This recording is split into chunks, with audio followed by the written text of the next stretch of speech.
Reality screamed, not metaphorically. The fabric of existence shrieked as the warp tore through London's night sky, a wound in the universe bleeding impossible colors. Alucard stood atop the Helsing Manor, his crimson duster whipping in winds that defied physics, and smiled. The vampire cult he'd been hunting had attempted something monumentally stupid, a ritual to summon their true masters from beyond. They'd succeeded in opening a door. They simply hadn't anticipated what might pull things through from the other side. The rift seized him with the hunger of a billion screaming souls. For anyone else transiting the Imperium unprotected meant instant madness, their consciousness shredded by entities older than sanity itself. But Alucard wasn't anyone. He was Vlad Draculea III, the Impaler, who'd drunk blood on a battlefield and rejected God's mercy for power. He was Count Dracula, who'd absorbed millions of souls into his being. He was a monster who'd spent centuries learning exactly what he was. The warp recognized something kindred in him and recoiled. Demons pressed against his consciousness, testing, probing, hungering. They found 3,424,867 souls screaming back at them from within a single vessel. They found a predator who'd been apex for 500 years. They found something that had stared into the abyss so long the abyss had simply given up and moved on. Then the warp spat him out like poison. Alucard crashed through the roof of a factorum on Hive World Vergast, 15,000 light years and 40,000 years from everything he'd known. The impact would have killed a tank. He stood up from the rubble, dusted off his coat, adjusted his glasses, and immediately understood three things. First, he was no longer in London. The sky was the color of infected wounds, choked with pollution so thick it formed clouds of industrial waste. Towers of corroded metal and bone mortar stretched into that poison sky like the fingers of buried titans. The air tasted of promethium, corpse starch, and despair. Second, the people staring at him from the assembly lines weren't entirely people anymore. Emaciated workers with augmetic limbs, their eyes dead from decades of 16-hour shifts, frozen in various stages of genuflection. Religious iconography covered every surface: skulls, eagles, lightning bolts. A massive sculpture dominated the far wall, a skeletal figure on a throne, its eye sockets blazing with painted gold. Third, the men pointing primitive-looking firearms at him were terrified but ready to die. Their uniforms were hodgepodge affairs, flak armor held together with prayer and rust, laser guns that looked like they'd been in service since before the factory workers were born. Their squad leader, distinguished by a commissar's cap and a barely controlled expression of fanatical zeal, held something that looked like a crude bolt pistol. "In the name of the God Emperor of mankind," the commissar announced, his voice cracking only slightly, "you will identify yourself or be purged as a demon of the ruinous powers." Alucard tilted his head, genuinely curious. God Emperor? He'd killed God's servants for centuries, but this was new. The fear stench rolling off these soldiers was intoxicating. They'd seen horrors that would break normal men, and they were still standing. That earned respect. "I am Alucard," he said simply, noting how his voice echoed wrong in this place, how the workers' prayers intensified at the sound. Vampire, monster, weapon. What's the year? The year? The commissar's trigger finger twitched. "It is the 999th year of the 41st millennium. You speak in riddles, creature? Are you servant of the blood god? Do you come to corrupt the faithful?" 41st millennium. 40,000 years from his London. Alucard's smile widened, showing teeth. "Blood god? Now that sounds interesting." The commissar fired. The bolt-round, rocket-propelled, mass-reactive explosive hit Alucard's center mass and detonated. It should have blown him in half. Instead, the vampire's torso exploded in a shower of blood and reformed in seconds, his regeneration weaving flesh and bone back together from the soul reservoir within. The workers screamed. The soldiers opened fire. Last beams scorched his coat. Stub rounds punched through his chest. Alucard stood in the firestorm and laughed, not mockingly, but with genuine delight. These weren't the terrified civilians or weak vampires he usually faced. These were soldiers who'd seen their friends die and kept fighting anyway. If you want to see more characters enter different universes, hit that subscribe button and drop the name of a character and the universe you'd want to see them in down in the comments below. In the grim darkness of the far future, there is only war. He raised his right hand. The castle materialized from shadow, its silver-blessed 454 rounds still deadly in whatever nightmare he'd landed in. He fired once, not at the soldiers but at the ceiling. The blessed silver exploded like a flare, and every soul in the factorum felt it, something holy wrapped around something profane. The commissar held up his fist. The firing stopped. "You bleed," he said, his tactical mind overriding his horror. "Demons don't bleed. They corrupt and lie and promise, but they don't bleed red." "I'm many things," Alucard replied, holstering his weapon, "but I'm not a demon. I serve humanity. I hunt monsters. And I suspect," he looked around the factorum-turned-cathedral, "at the weapons and the faith and the industrial despair. I've just found a galaxy absolutely infested with them." The commissar's vox speed crackled. A woman's voice, cold as a crypt. "Commissar Gradic. Inquisitor Helene of the Ordo Malleus is inbound. Secure the entity. Lethal force authorized but discouraged. The Inquisition will determine its nature." Alucard's grin became something terrible and beautiful. An Inquisition. How wonderfully medieval. He could already tell he was going to like this nightmare future. The Inquisition arrived with the subtlety of an execution. 6 hours after Alucard's emergence, the Factorum had been cordoned off by Militarum forces. 3 companies of Vergast Firstborn, their lasguns trained on the vampire who sat cross-legged in the center of the Manufactorum floor, utterly unconcerned. He'd spent the time observing, learning. The workers had been mercifully purged and recycled into corpse starch for witnessing his arrival. 43 men, women, and children ground into nutrient paste because they'd seen something unusual. Alucard had stopped smiling after that. The Inquisitor entered like a funeral procession. Inquisitor Helene was a severe woman, her face a roadmap of scars, one eye replaced with an augmetic that glowed with targeting matrices. Her power armor was the color of old bone, covered in purity seals and scripture. Behind her marched an entire retinue, crusaders in crimson plate, death cult assassins that moved like liquid shadow, a tech priest whose augmetics had long ago consumed most of his humanity, and something that made even Alucard's predator instincts take notice.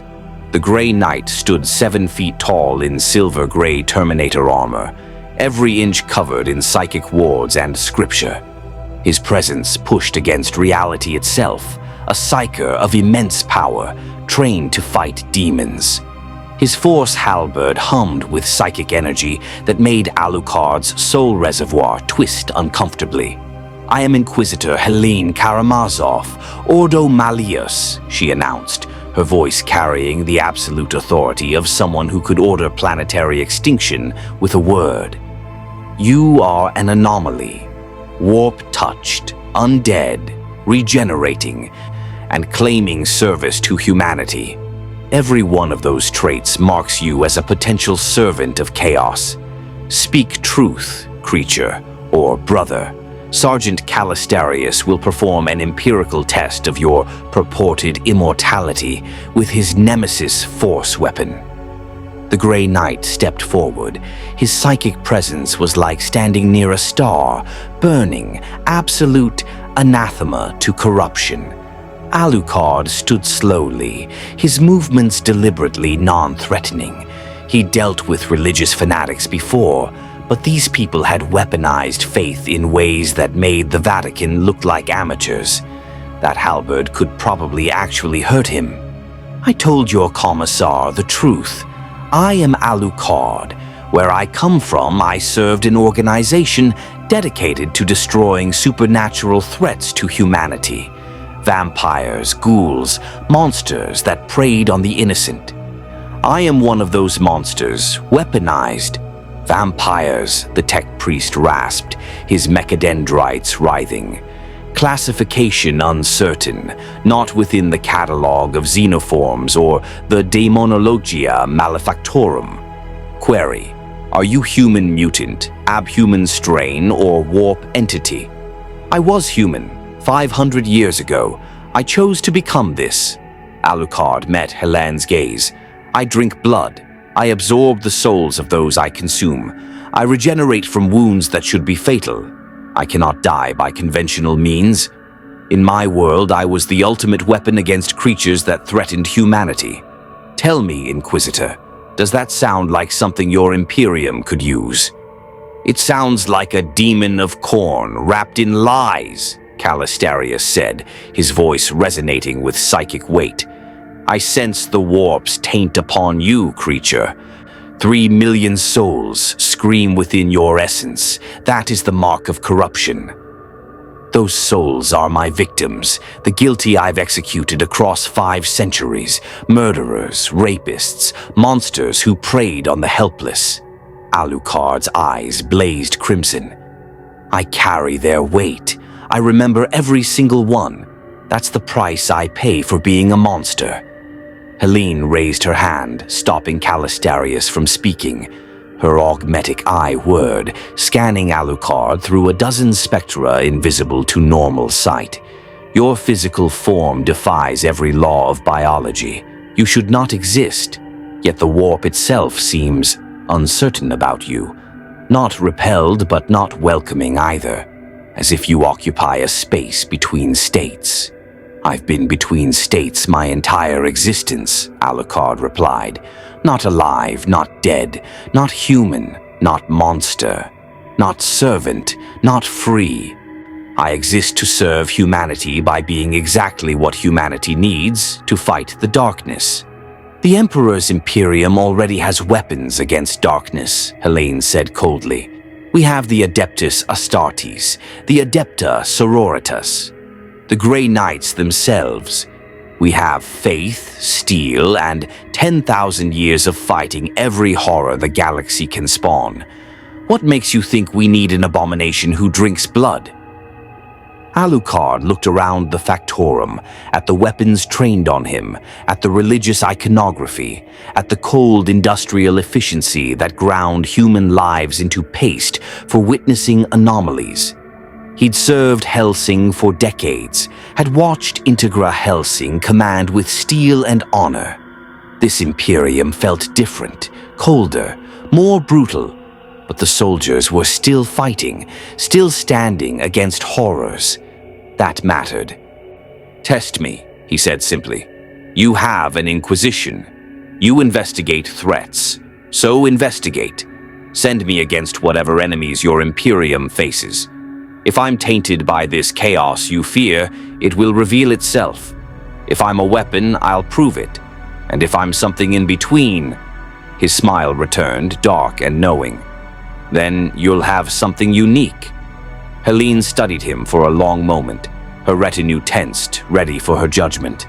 Execution was mercy in the Imperium, quick death better than corruption's slow embrace. Very well, she said finally. The Ordo Malleus will test you. You will be bound by a psychic leash, monitored constantly and deployed against enemies of humanity.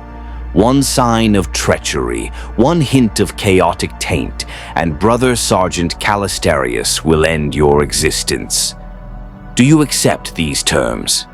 "I've served under stricter masters," Alucard replied, thinking of Integra's command seals, of the restriction levels that bound his power.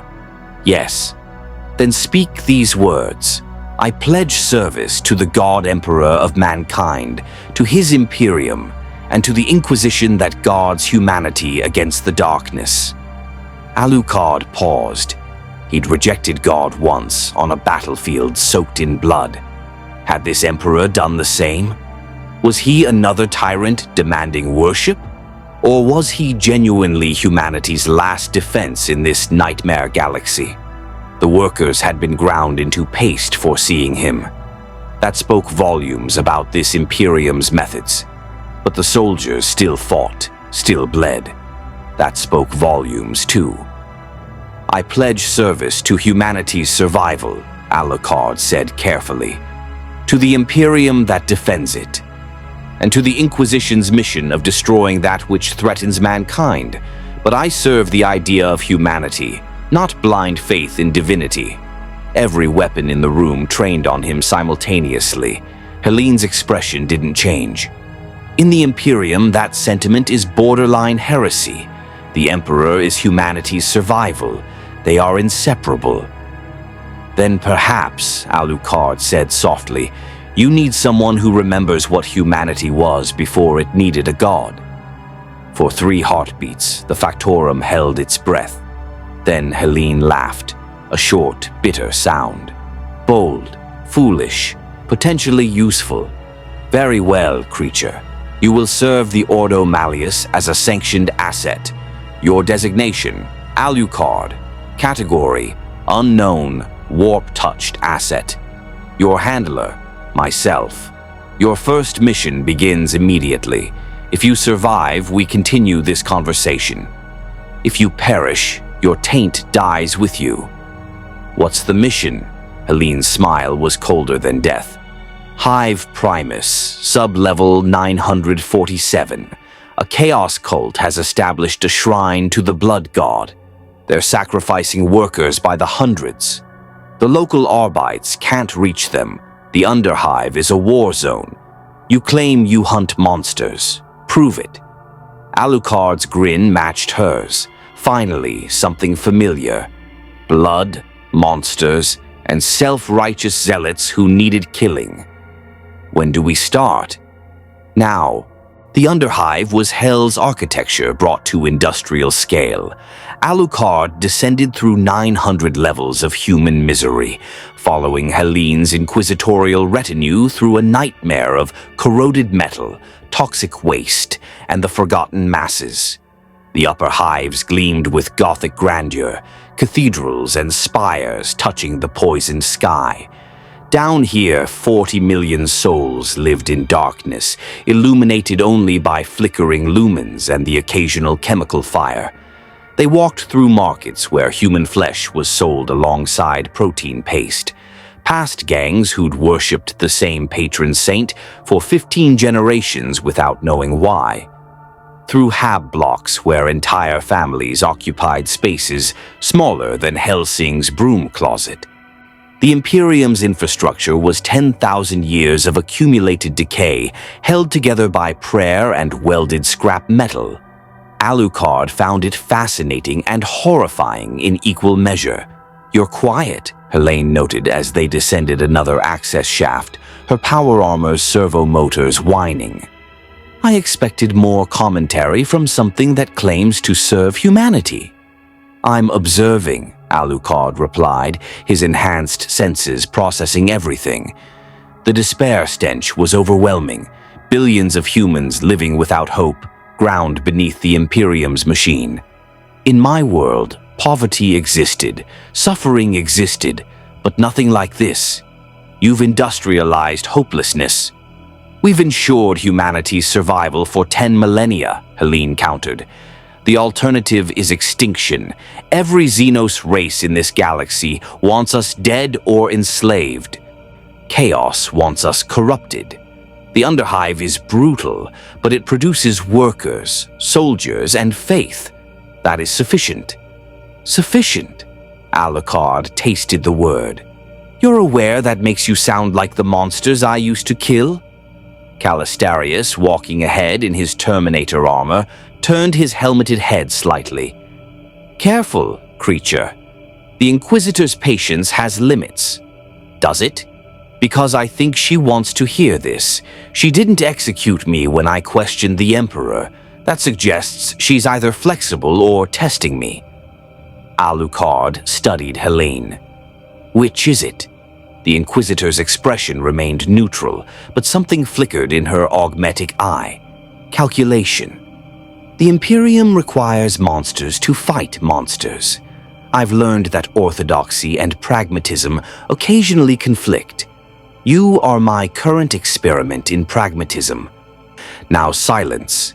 We're approaching the cult's territory. The temperature dropped 30 degrees in the span of 10 meters. Blood marked the boundary, gallons of it, painted in intricate symbols across the walls. Skulls hung from chains, most still bearing scraps of flesh. The iconography was familiar to Alucard from historical texts. 8-pointed stars, brazen runes that hurt to look at directly. But here, in this future, they pulsed with genuine power. The warp pressed against reality, making the air taste of copper and rage. Cornet's mark, Helene said quietly. The blood god. He cares not from whence the blood flows, only that it flows. These cultists have been sacrificing workers for weeks, over 400 dead. They're building towards something, a summoning perhaps, or attempting to tear open a minor warp rift. Why not orbital bombardment? Alucard asked. You people seem comfortable with overwhelming force. Because we don't know how deep the corruption runs. If we destroy this level, we might collapse the structural supports for 17 levels above. 60 million casualties for 400 cultists. Even by Imperium standards, the calculus doesn't balance. Alucard appreciated that Helene calculated those 60 million lives as worth considering.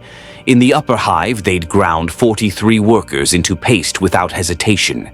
Screaming echoed from ahead. Fresh blood, fresh terror. They're sacrificing someone now, Alucard said, his predator senses flaring. One victim, young, male, 20 heartbeats away. 36 cultists surrounding, ecstatic. And something else. Something that's not human anymore. A chaos champion, Calistarius confirmed, his psychic senses probing ahead. I feel its taint. Khorne's blessing weighs heavy upon it. Be wary. If it's truly ascended, it will be resistant to conventional death. Alucard's smile returned, predatory and eager. Good. I was starting to worry this galaxy would be boring. They emerged into a cathedral of viscera. The cultists had transformed an old manufactorum warehouse into a shrine to the blood god. The walls were constructed from skulls, thousands of them, mortared together with dried blood. The floor was a lake of viscera, still warm. In the center, chained to an altar of brass and bone, a teenager screamed as a cultist brought down a ceremonial axe. Alucard moved. He crossed 30 meters in the span between heartbeats, his speed exceeding even Helene's augmetic eye's ability to track. The casul materialized in his hand. The blessed silver round took the executioner in the skull, and the cultist's head exploded in a spray of blood and brain matter. The cultists turned as one, their eyes reflecting something beyond madness, true belief. Blood for the blood god! They roared in unison and charged. They were pathetic. Emaciated underhivers wielding crude axes and chain weapons, their bodies covered in self-inflicted scars and brands. Alucard had fought SS vampires, ghouls, and Helsing's military forces. These cultists were zealots with sharp objects. He moved through them like a scythe through wheat.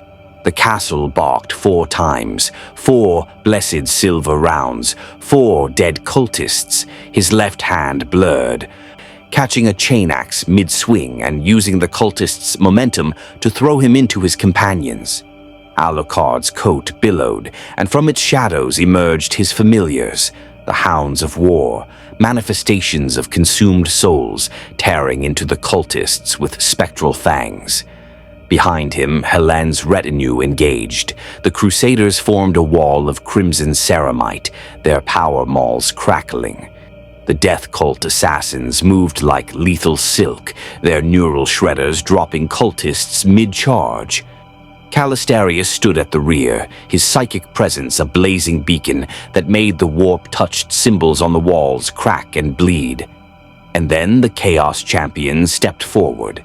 It had been human once. Maybe. Now it stood 8 feet tall, its muscles swollen to grotesque proportions. Brass armor fused directly to bleeding flesh. Horns sprouted from its skull.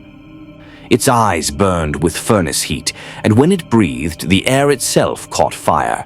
It carried an axe that looked like it had been forged from anger and murder. The blade wept blood, and reality bent around its edge. "More skulls for the Skull Throne," it bellowed, its voice resonating with impossible bass. "Blood for the—" Alucard shot it in the throat. The blessed silver round punched through flesh blessed by a god. The champion staggered, blood pouring from the wound. Then it smiled, showing teeth filed to points. "Your toys cannot kill the chosen of Khorne, vampire," it said, the wound already closing. "I have been blessed by the Lord of Skulls himself. I am beyond death." Beyond death? Alucard holstered the castle and drew his second weapon, the jackal, custom-made to kill regenerating monsters. Its 13mm explosive rounds were overkill against anything mortal. "Let's test that theory," he fired.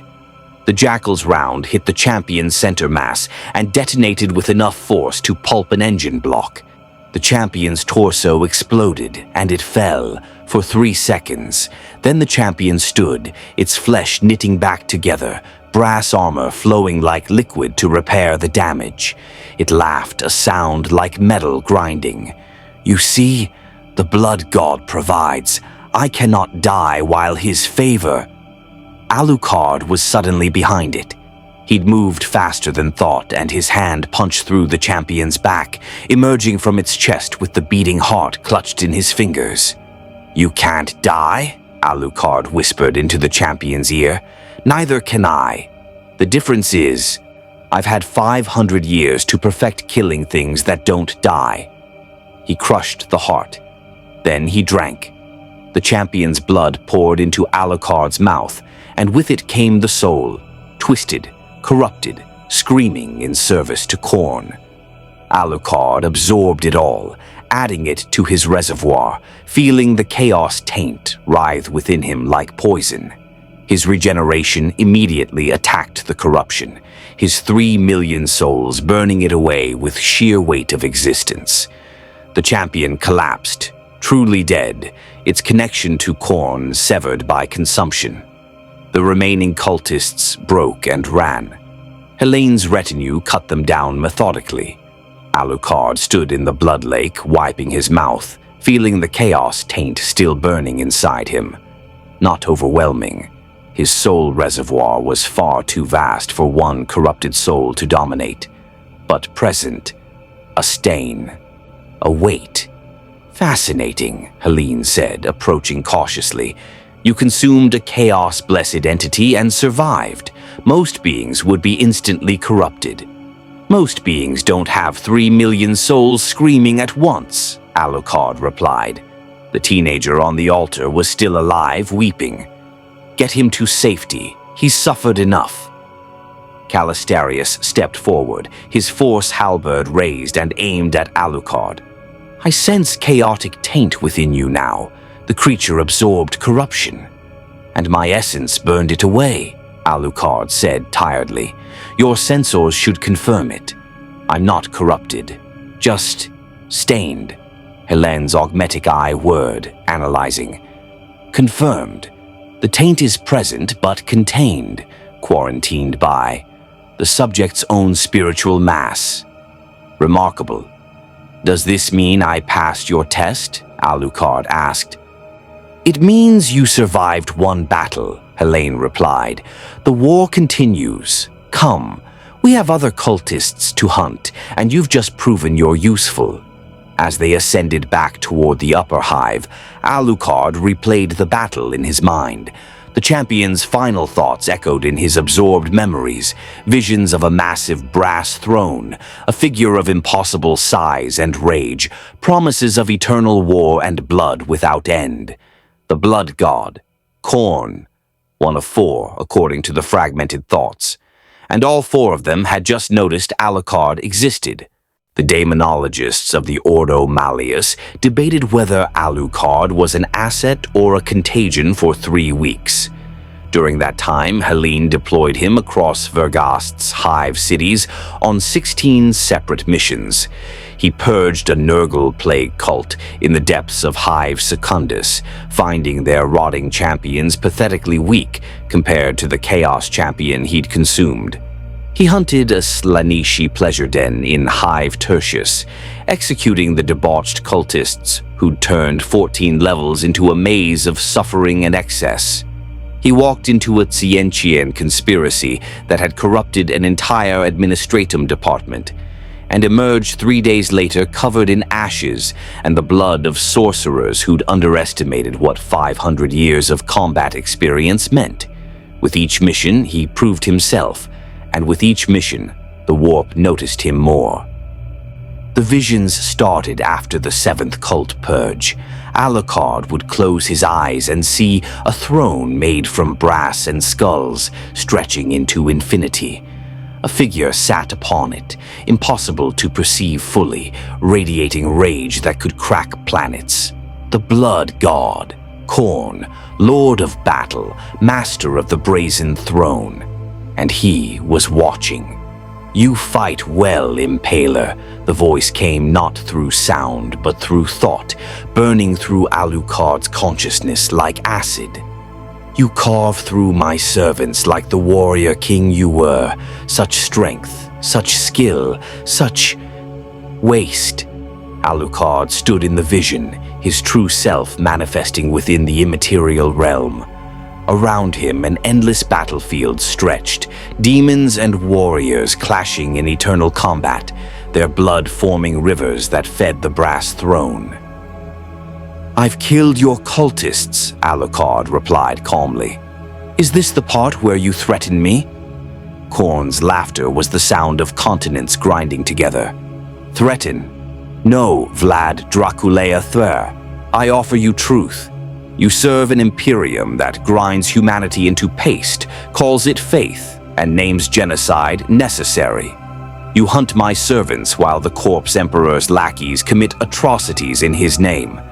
Tell me, vampire, what is the difference between your masters and the cults you destroy?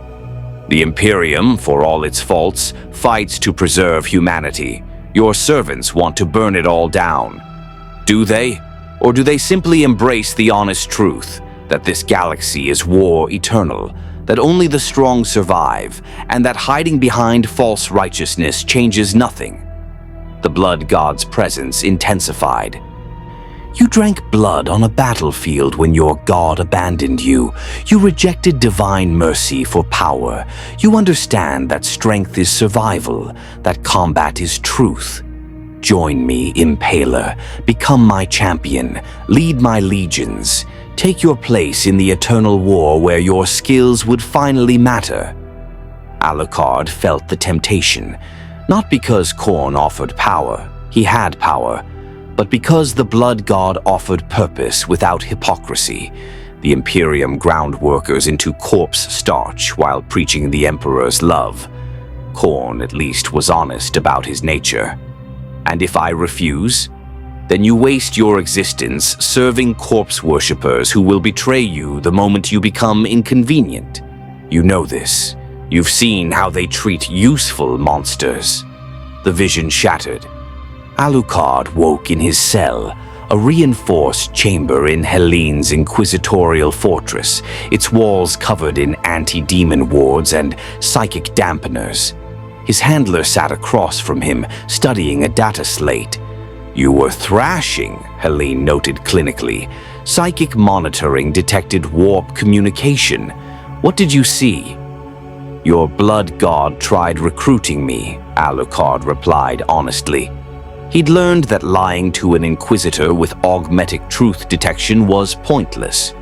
Made decent arguments, actually. Helene didn't reach for her bolt pistol, which Alucard appreciated. Elaborate. He pointed out that I kill cultists who worship chaos while serving an Imperium that commits identical atrocities but calls them necessary. That I'm a monster working for people who will execute me the moment I'm not useful. That I should embrace honest evil rather than hypocritical righteousness. Alucard met her gaze. He's not entirely wrong. No, Helene agreed, shocking him. He's not. The Imperium is brutal, hypocritical, and monstrous by any objective standard. It murders billions to save trillions. It worships a corpse on a throne. It enforces conformity through violence and names it faith. By the standards of any sane civilization, we are exactly what you describe, monsters calling ourselves righteous. Then why do you serve it? Helene stood, walking to the chamber's viewport. Beyond, Vergast's hive spires stabbed the toxic sky, their Gothic architecture housing billions of suffering souls.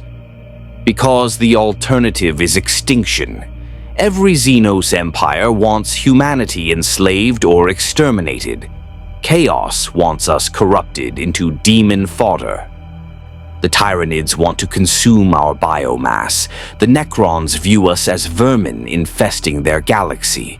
The Imperium is humanity's last defense. Brutal, yes, but functional. Without it, our species dies screaming. That's a hell of a rationalization. It's not rationalization, it's mathematics. Helene turned back to him. Khorne offered you honest evil, but here's what he didn't tell you. His honest war consumes everything. There is no victory in chaos, only eternal damnation wearing different masks. The Imperium, for all its sins, fights for humanity's continued existence. Chaos fights for nothing but its own propagation. And if I decide the Imperium isn't worth serving, then Brother Sergeant Calistarius will kill you. I'll have your remains consecrated and sealed in a stasis vault, and will note in the records that the experiment failed. Helene's expression was completely neutral. But I don't think you'll defect. You've spent 500 years hunting monsters. You're very good at recognizing what you are, and you're not stupid enough to think Khorne offers anything but slavery with better marketing. Alucard laughed despite himself. Helene's brutal honesty was refreshing compared to the Imperium's usual dogma. You're right.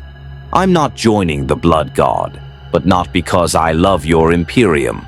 Because I remember what it means to serve humanity, the actual humans, not abstract concepts or empires. Those workers you ground into corpse starch, they deserved better. The teenager I saved in the cult's shrine, he deserves better.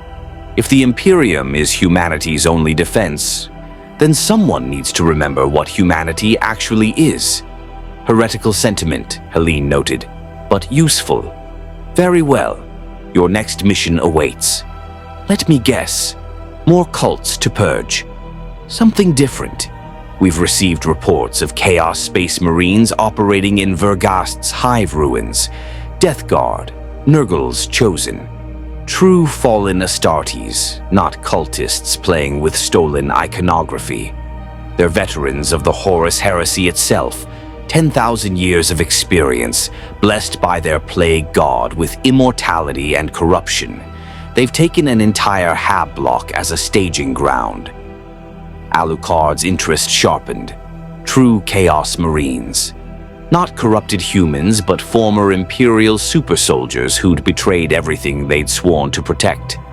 Why not deploy your Grey Knights? Because they're needed elsewhere. The Great Rift has stretched our forces impossibly thin. Every true demon hunter is committed to preventing larger incursions. You, however, are an undocumented asset.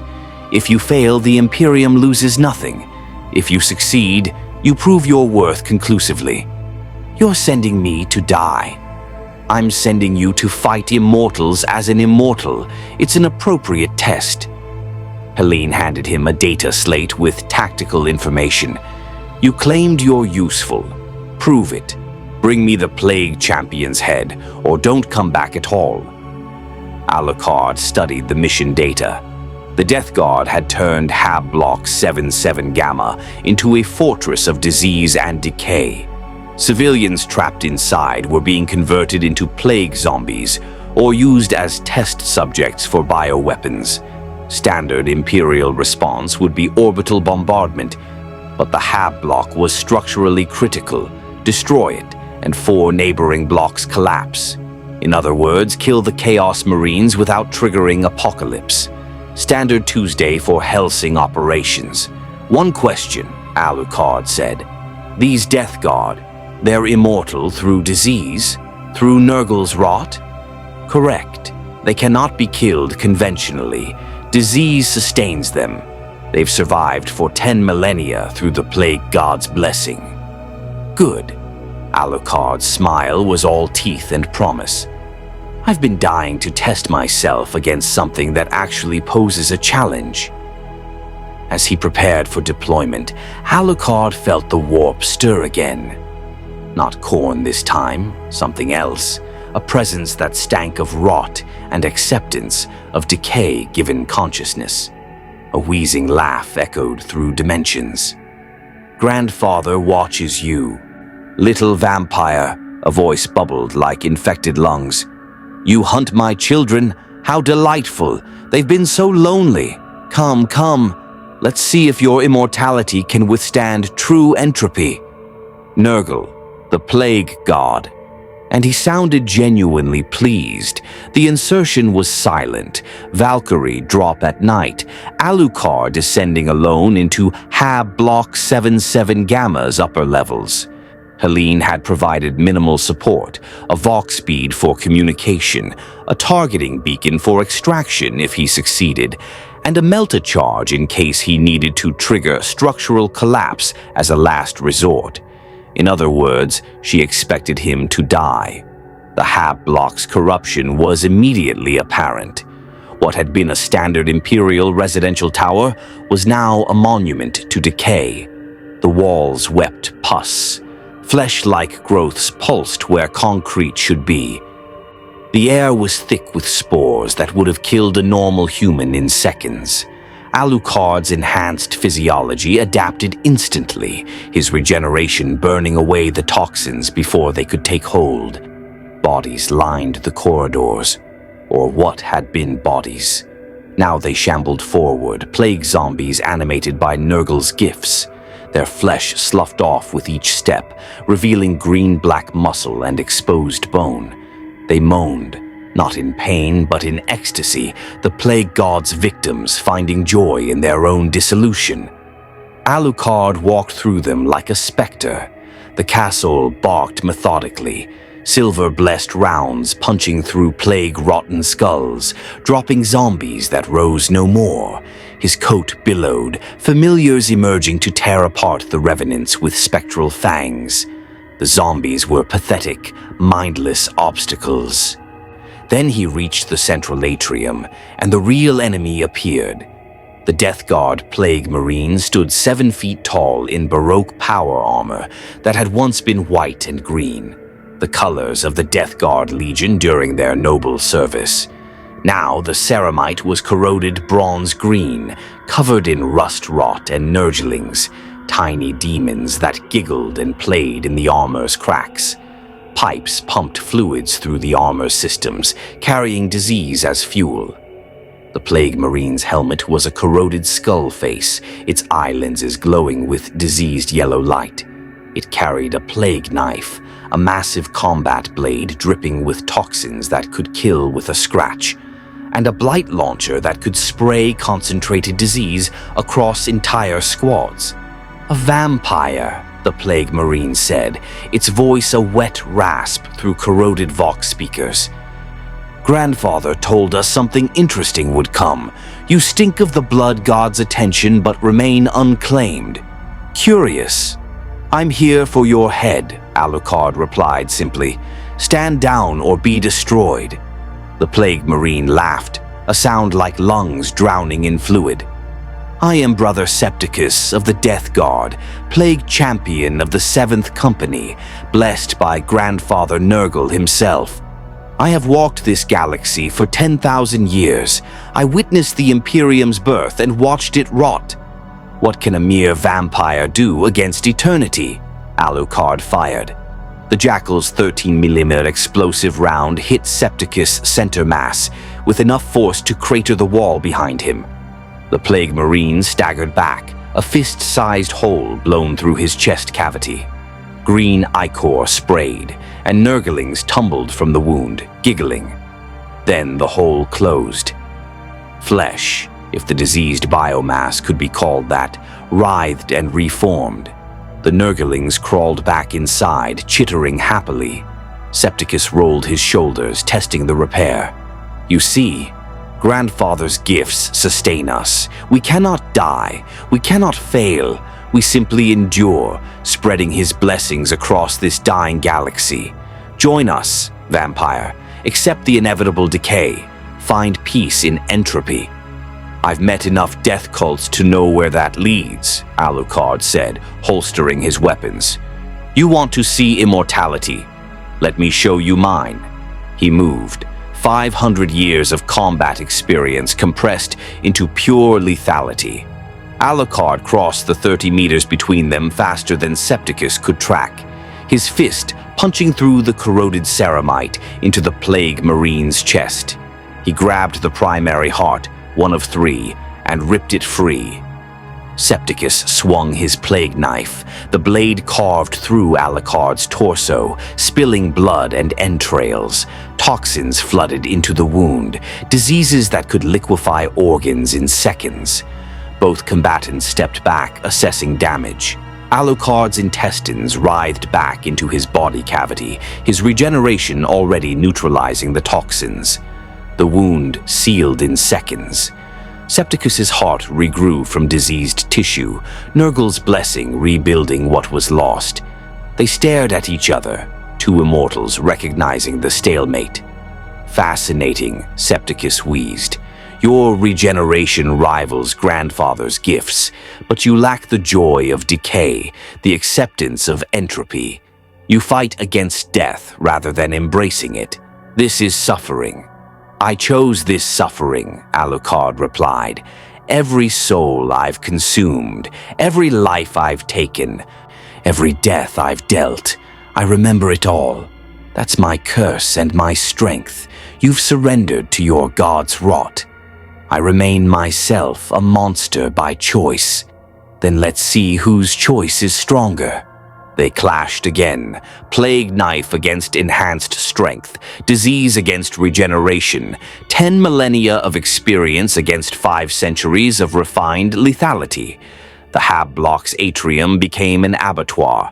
Alucard's blood mixed with Septicus's ichor, creating pools of biological warfare on the corroded floor. Septicus was skilled, a veteran of the Horus heresy, trained by Mortarion himself before the Death Guard's fall. His combat doctrine was methodical, patient, wearing down enemies through attrition and disease. But Alucard had fought opponents who could think, who could adapt, who could surprise him. The Major and his last battalion. Alexander Anderson and his regenerating zealotry, enemies who'd forced him to evolve beyond simple, overwhelming power. And Alucard had one advantage Septicus didn't. He could learn mid-combat. He studied the Plague Marine's patterns, the slight hesitation before each thrust, the way Septicus's corroded armor slowed him by microseconds, the reliance on diseases to do half the work. After the 17th exchange, Alucard had the complete picture. The Jackal came out again. But this time, Alucard didn't aim for the body. He aimed for the pipes. The explosive round severed the disease pumps that fed Septicus's armor, spraying concentrated plague across the atrium. The Plague Marine staggered, his enhanced physiology suddenly fighting his own weaponized diseases without the armor's regulatory systems. Alucard lunged forward, both hands plunging into Septicus's chest cavity. He grabbed the second and third hearts simultaneously and ripped them free with surgical precision. "Your god gave you immortality through decay," Alucard said softly, watching Septicus collapse. "But immortality has a flaw. It makes you comfortable. You stopped evolving. I never did."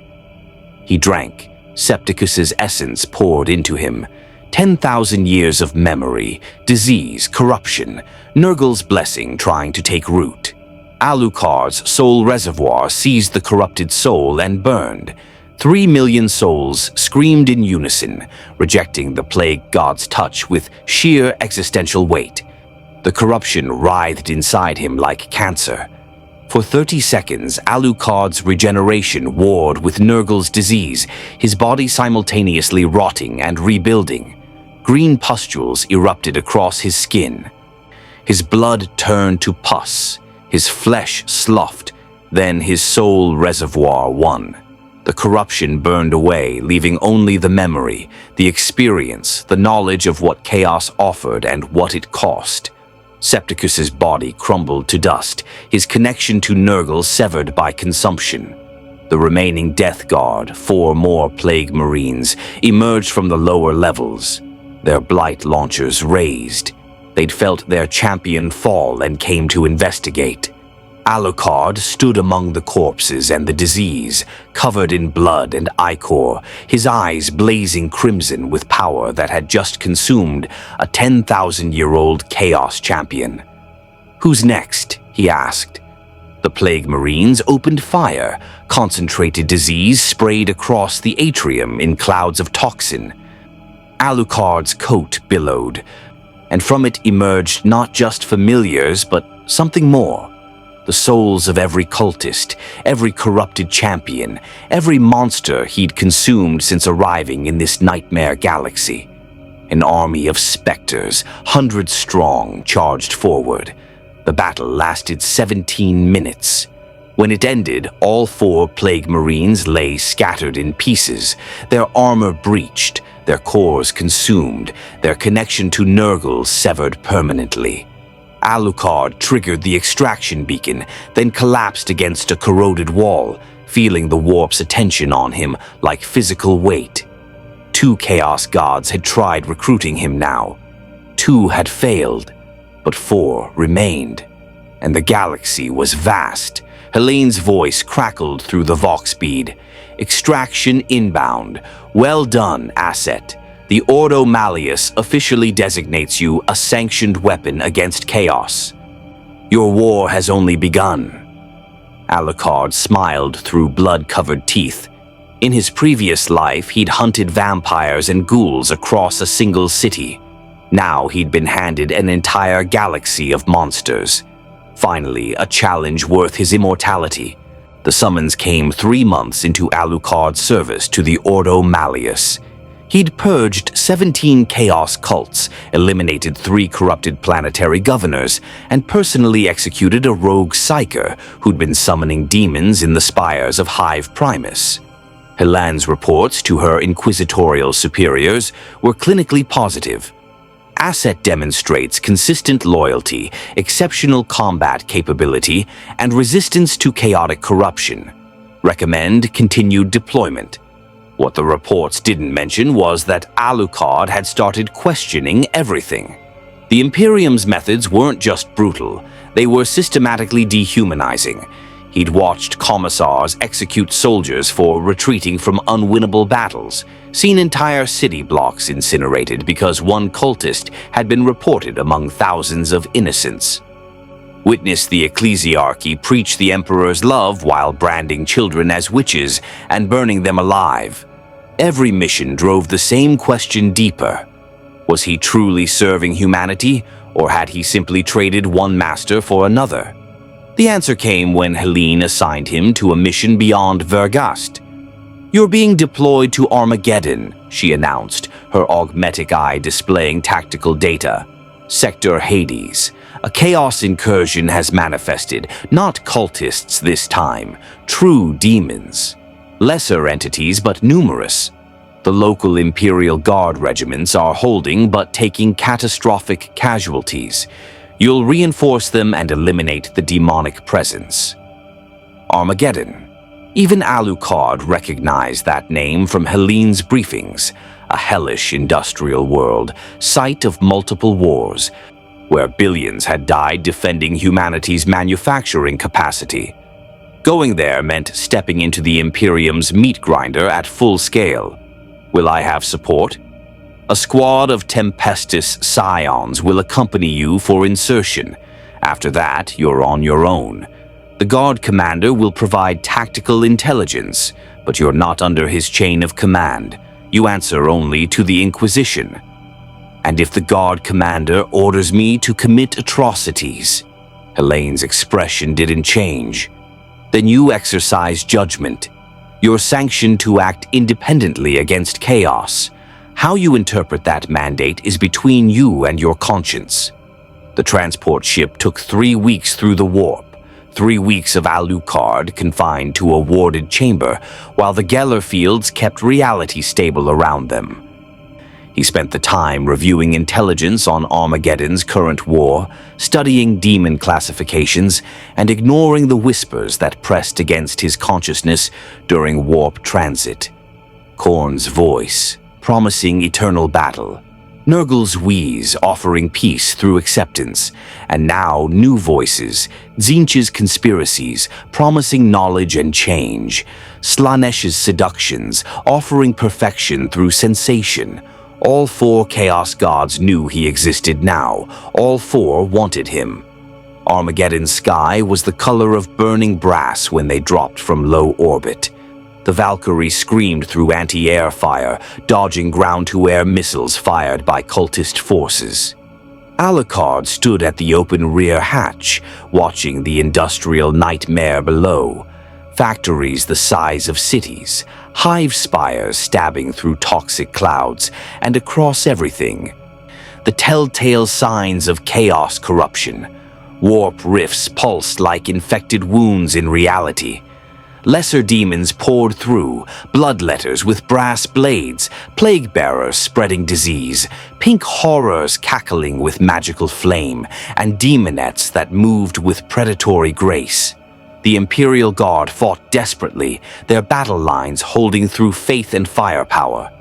30 seconds to drop, the pilot screamed through Vox.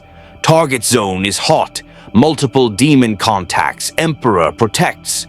Alucard didn't wait.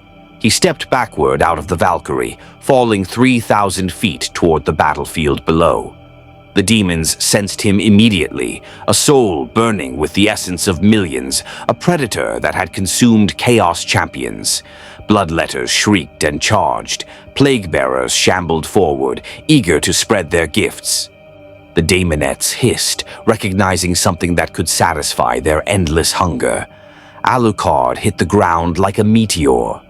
The impact cratered the rockcrete, sending shockwaves through demon ranks. He stood slowly, his coat settling around him, and smiled. Release restraint level 3. The seals Helene had placed on him shattered. Power flooded outward, his soul reservoir opening like a dam breaking. The shadows around him deepened, becoming solid, hungry things. His familiars emerged by the hundreds, spectral hounds, consumed souls given form, the 3 million dead he carried within. "Come on then," Alucard whispered. "Let's see what passes for immortal in this galaxy." The demons charged. Alucard met them with 500 years of refined violence. The castle and jackal barked in alternating rhythm, blessed silver and explosive rounds tearing through demonic essence. Each shot was precisely aimed, targeting the metaphysical cores that sustained demonic manifestation in reality. Bloodletters dissolved into warp stuff. Plague bearers collapsed, their disease unable to affect something that regenerated faster than corruption could spread. But there were hundreds, thousands. They kept coming. A bloodletter's brass blade carved through Alucard's chest. He grabbed the demon by its skull and drank, consuming its essence, adding its fury to his reservoir. The demon's scream echoed across dimensions as it was permanently destroyed, not banished but erased. The other demons hesitated. They'd never seen one of their kind consumed before. Alucard grinned, blood dripping from his fangs. "What's wrong? Thought you were immortal." The Imperial Guard lines erupted in confused cheering. They'd watched something impossible, a single entity holding against demonic hordes that should have overwhelmed anything mortal. "All units, advance!" The Guard commander's voice crackled through Vox channels. "Support the asset for the Emperor!" Laser guns blazed, heavy bolters roared, basilisk artillery shells screamed overhead, cratering demon positions. The Guard surged forward, emboldened by Alucard's presence, and the demon incursion began to collapse. But Alucard felt it, deep in the warp, something massive stirring. The lesser demons had been scouts, probes. Something greater approached. Reality tore open. The warp rift expanded, and through it stepped something that made the lesser demons look like insects. A bloodthirster. Greater demon of Khorne, 12 feet of brass armor, rage given form, wings of flayed skin, a whip of hellfire, and an axe that could cleave through reality itself. Its presence pushed against the material realm, making reality scream. "Vlad, Draculia!" the bloodthirster bellowed, its voice shaking the battlefield. "The blood god sends his regards. Kneel or be crushed." The Imperial Guard broke. Seeing a greater demon was enough to shatter morale. These were entities that could annihilate entire companies, that required Grey Knights or Titan-class weapons to defeat. Commissars executed fleeing soldiers, trying to maintain order, but terror proved stronger than discipline. Alucard stood alone before the bloodthirster and laughed. "I rejected God on a battlefield 500 years ago," he said calmly. "What makes you think I'll kneel to a demon?" "Then die screaming, vampire," the bloodthirster charged. Its axe swung with force that could split mountains. Alucard dodged, moving with speed that left after images. The blade carved through the space he'd occupied, and reality itself bled from the wound. This was different from champions or lesser demons. This was a fragment of a chaos god's will, power given form, fury distilled to its purest essence. Alucard fired both weapons simultaneously. Blessed silver and explosive rounds struck the bloodthirster's chest, and for the first time since arriving in this galaxy, his weapons did almost nothing. The demon's armor absorbed the impacts, its essence too powerful to be disrupted by conventional arms. "Your toys are useless," the bloodthirster roared, its whip lashing out. The hellfire wrapped around Alucard's throat, burning with heat that transcended physics. His flesh charred, his regeneration struggling against fire fueled by a god's hatred. The demon yanked, pulling Alucard off his feet, and slammed him into the ground hard enough to crater Rockcrete. "This is the difference between you and the chosen of the blood god. You are powerful, yes, skilled, yes, but you lack divine blessing. You are mortal wearing immortality's mask." Alucard coughed blood, feeling his regeneration strain under the bloodthirster's assault. The demon was right. This wasn't a fight he could win through conventional means. So he stopped fighting conventionally. Release restraint level 0. The seals shattered completely. Every restriction Helene had placed, every limitation designed to keep his power contained, dissolved.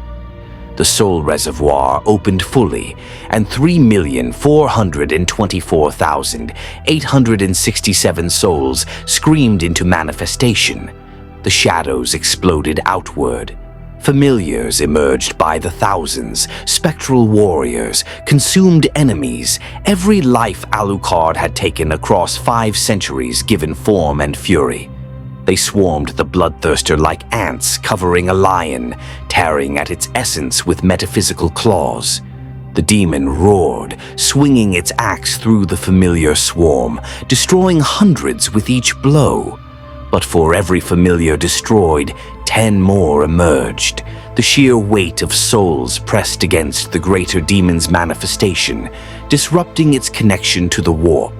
Alucard rose, his form shifting. His shadows coalesced into massive hounds, his coat billowing into wing-like appendages, his eyes blazing with power drawn from millions of deaths. He'd become something between vampire and demon, monster and weapon, sustained by the weight of every life he'd consumed. He charged. The bloodthirster met him mid-rush, and they collided with force that shattered the battlefield. Axe met claw, hellfire met shadow, divine fury met accumulated death. The fight transcended physical combat. It became a battle of existences. The bloodthirster's connection to Khorne against Alucard's soul reservoir. Reality cracked around them, the material realm struggling to contain their conflict. "You cannot win," the bloodthirster screamed. "I am eternal. I am the blood god's wrath." "And I," Alucard whispered, his fangs sinking into the daemon's essence, "am the monster who eats monsters." He drank. Not blood. Demons didn't truly have blood. He drank essence, power, the metaphysical substance that gave the bloodthirster form. His soul reservoir consumed it, adding the greater demon's fury to his collection. The bloodthirster shrieked, not in rage but in genuine terror. Demons could be banished, sent screaming back to the warp. But Alucard was erasing it, consuming its very existence, severing its connection to Khorne permanently. "Impossible!" the demon roared. "You cannot—" Alucard ripped the bloodthirster's essence free and consumed it entirely. The greater demon dissolved into nothing, not banished, but destroyed. Permanently, its existence erased from the warp itself. Across the battlefield, every daemon froze. Then, as one, they fled back through the warp rifts, retreating before something that could permanently kill immortals. Silence fell. The Imperial Guard stared in shock. Alucard collapsed to his knees, his form reverting, the soul reservoir sealing. He'd won, but the cost was evident. Consuming a greater demon had pushed him to his absolute limit. The chaos taint writhed within him, stronger than ever before, his soul reservoir burning away corruption with effort that left him exhausted. In the warp, 4 Chaos Guards watched with new understanding. This vampire wasn't just prey, he was a genuine threat. The Sisters of Battle arrived on Armageddon 7 days after Alucard destroyed the Bloodthirster. He'd spent that week recovering in a reinforced bunker, while the guard commander, a grizzled colonel named Arventius, debated whether to execute him or recommend him for commendation. The fact that Alucard had single-handedly stopped a demon incursion saved thousands of guard lives. The fact that he'd done it by consuming a greater demon marked him as potentially corrupted. Helene's authority kept him alive, but barely. The Adepta Sororitas, the Sisters of Battle, were the Imperium's holy warriors, women trained from childhood in faith and war, wielding blessed weapons and miracles born from sheer conviction in the Emperor's divinity. They were fanatics in the truest sense, their acts of faith capable of manifesting as literal divine intervention when their belief burned bright enough. Their arrival was announced by hymns and fire. 20 sisters in crimson power armor, each carrying blessed bolters and flamers, marched into the guard command post like judgment incarnate. At their head walked Canoness Superior Arabella, a scarred veteran whose face bore the marks of a lifetime fighting heretics, mutants, and demons. Her eyes locked onto Alucard with immediate hatred. "That," she announced, her voice cutting through the command post's nervous silence, "is an abomination. Why does it still breathe?" Colonel Arventius straightened. "The asset is sanctioned by the Ordo Malleus, Canoness. He destroyed a bloodthirster that would have annihilated 3 regiments. Whatever else he is, he's proven effective against chaos." "Effective?" Arabella's gauntleted hand rested on her bolt pistol. "It consumed a demon. That is corruption. That is heresy. No pure soul could survive such an act." Alucard, leaning against the bunker wall, studied the Canoness with genuine interest. She wasn't wrong. Consuming the bloodthirster had left him stained deeper than any previous corruption. His soul reservoir had burned away the worst of it, but traces remained. He could feel them, dark whispers at the edge of consciousness. "I'm not pure," he said calmly. "I've never claimed to be. I'm a weapon. Weapons don't need purity, they need effectiveness." "Heresy." Arabella drew her bolt pistol in one smooth motion, aiming directly at Alucard's head. "I should execute you where you stand." "Try it." Alucard's eyes flashed crimson. "See what happens." The tension in the command post reached critical mass. Sisters raised their bolters. Guard officers reached for sidearms, unsure which side to support. The air crackled with potential violence. Then Helene's voice cut through the Vox speakers. "Canoness Arabella, you will lower your weapon immediately. The asset operates under my direct authority. Executing him without cause is heresy against the Inquisition itself." Arabella's jaw clenched, but she holstered her pistol. "Inquisitor Karamazov, your reputation precedes you. But answer me this. How can the Ordo Malleus sanction a creature that consumes demons? How can you allow such corruption to walk freely?" "Because the galaxy is ending, Canoness." Helene's voice carried weariness beneath the steel. "The Great Rift splits the Imperium in half. Chaos presses from every direction. We use every weapon available or we die. The vampire has proven his loyalty through 3 months of service. Your faith is admirable, but faith alone won't stop demon incursions." "Faith is our strength," Arabella snapped. "It is the Emperor's blessing, the only true power in this benighted galaxy." "Then demonstrate it." Alucard pushed off the wall, approaching the Canoness slowly. "You say I'm corrupted. Test me. Use whatever holy methods you have. If I'm truly tainted, your faith should burn me away. If I'm not—" He smiled without humor.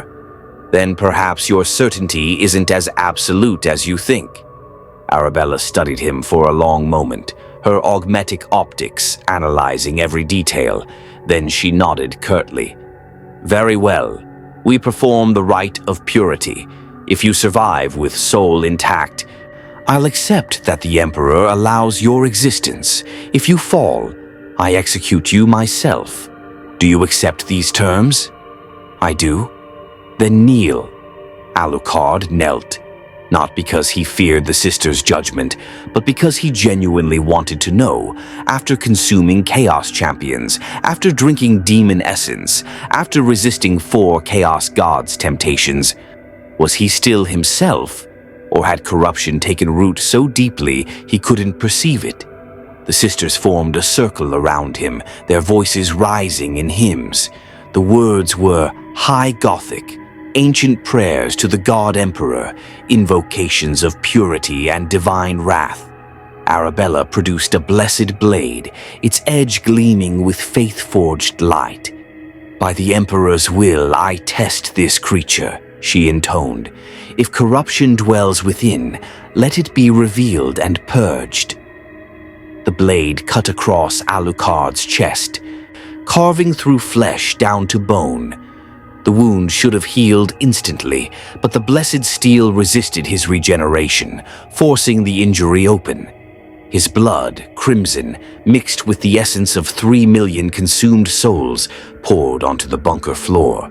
And something manifested in the blood. Shadows writhed upward, formed from the mixture of Alucard's essence and the corruption he'd consumed. They took shapes, brief flickers of chaos taint, whispers of the bloodthirster's fury, echoes of Khorne's temptation. The manifestations reached toward the sisters like hungry ghosts. Every sister opened fire simultaneously. Blessed bolter rounds tore through the shadow manifestations, their faith-charged ammunition burning away corruption with divine fury. Flamers roared, holy fire consuming the taint. The hymns intensified, and the bunker blazed with light that transcended physics. The Emperor's power, channeled through absolute conviction. Alucard screamed, not in pain, though the sisters' assault hurt far worse than any demon's blade. He screamed because he felt the corruption burning away, the accumulated stains of 3 months fighting chaos being purged by weaponized faith. His soul reservoir convulsed. The 3 million souls within roared in defiance, rejecting the sisters' purification. But Alucard held them back, allowing the purge to continue. If he was corrupted, better to burn it away now than fall later when it truly mattered. The rite lasted 17 minutes. When it ended, Alucard collapsed forward, his chest a ruin of scorched flesh. The wound healed slowly, his regeneration reasserting itself, but different now, cleaner. The corruption burned away. Arabella knelt beside him, studying his face intently. You survived. The taint was present, but surface level. Your soul remains mostly intact. How? 3 million souls, Alucard rasped. Every life I've taken, I carry with me. They scream at corruption, reject it through sheer weight of existence. One demon's taint can't dominate 3 million human souls. Horrifying, Arabella said quietly, and brilliant. You've weaponized damnation itself, the souls of the guilty serving as armor against chaos. The Emperor's plans are truly inscrutable. I didn't do this for your Emperor, Alucard said, sitting up slowly. I did it because I chose to be a monster that hunts monsters. Your Emperor had nothing to do with it. Heresy, Arabella replied, but without heat. Yet the rite of purity confirmed you're not fallen, so either the Emperor truly sanctions your existence or... She paused, something flickering in her expression. Or faith is more complicated than I was taught. Careful, Canoness. That kind of thinking is dangerous in your Imperium. Everything in our Imperium is dangerous. She stood, extending a gauntleted hand. You fought with courage against demons. You submitted to judgment knowing it might kill you. You carry your victims' souls as penance, not trophy. These are not the actions of the truly corrupt. I misjudged you. Alucard took her hand, letting her pull him to his feet. Does this mean we're allies? It means I won't execute you without further cause. Don't mistake that for friendship. Arabella turned to her sisters. We have a new mission. Chaos forces are massing in Sector Hades, not demons this time, but Chaos Space Marines, the Word-Bearers Legion. They're preparing a ritual that could tear open permanent warp rifts across Armageddon. We're tasked with stopping them. And you want the vampire's help? Helene's voice crackled through Vox. No, but I acknowledge he's useful. And if we're walking into the Word-Bearers' territory, we need every weapon available, even profane ones. Alucard smiled. The Word-Bearers. Those are the original Chaos worshippers, right? The legion that spread the corruption during your heresy. Correct, Arabella confirmed. 10,000 years of fanatical service to all 4 Chaos gods. They don't just fight for chaos, they preach it, spread it, corrupt entire worlds through faith. They're zealots who turned the Imperium's own devotion against itself. Zealots fighting zealots. How wonderfully ironic. Alucard checked his weapons, the Castle and Jackal, both still functioning despite everything. When do we leave? Immediately. The word-bearers are gathering at an ancient cathedral 300 kilometers from here. If their ritual succeeds, Armageddon falls completely. If we stop them, Arabella's expression was grim. We might buy the sector another few months before the next incursion. Only months? This is the 41st millennium, Vampire. We don't win. We just delay our extinction, one battle at a time. As they prepared for deployment, Alucard found himself reflecting on Arabella's words. The Canoness had faith so absolute it manifested miracles. Yet even she acknowledged the Imperium was dying, that all their struggles merely postponed inevitable doom. In his previous existence, Alucard had sought death, a true death, earned through combat against an opponent worthy of ending his 500-year nightmare. He'd never found it. Now, in this galaxy, he'd found something else. A war that genuinely never ended. A conflict scaled beyond any single vampire's ability to resolve. It should have been horrifying. Instead, he felt something he hadn't experienced in decades. Purpose. If the galaxy was war eternal, if humanity teetered on extinction's edge, then maybe a monster who couldn't die was exactly what was needed. Not to win, there was no winning against entropy, but to fight until the absolute end. He thought about Integra Helsing's final command, lifetimes ago. Search and destroy. Simple, elegant, eternal. Perhaps he'd finally found a war worthy of his immortality. The cathedral was a monument to corruption's patient work.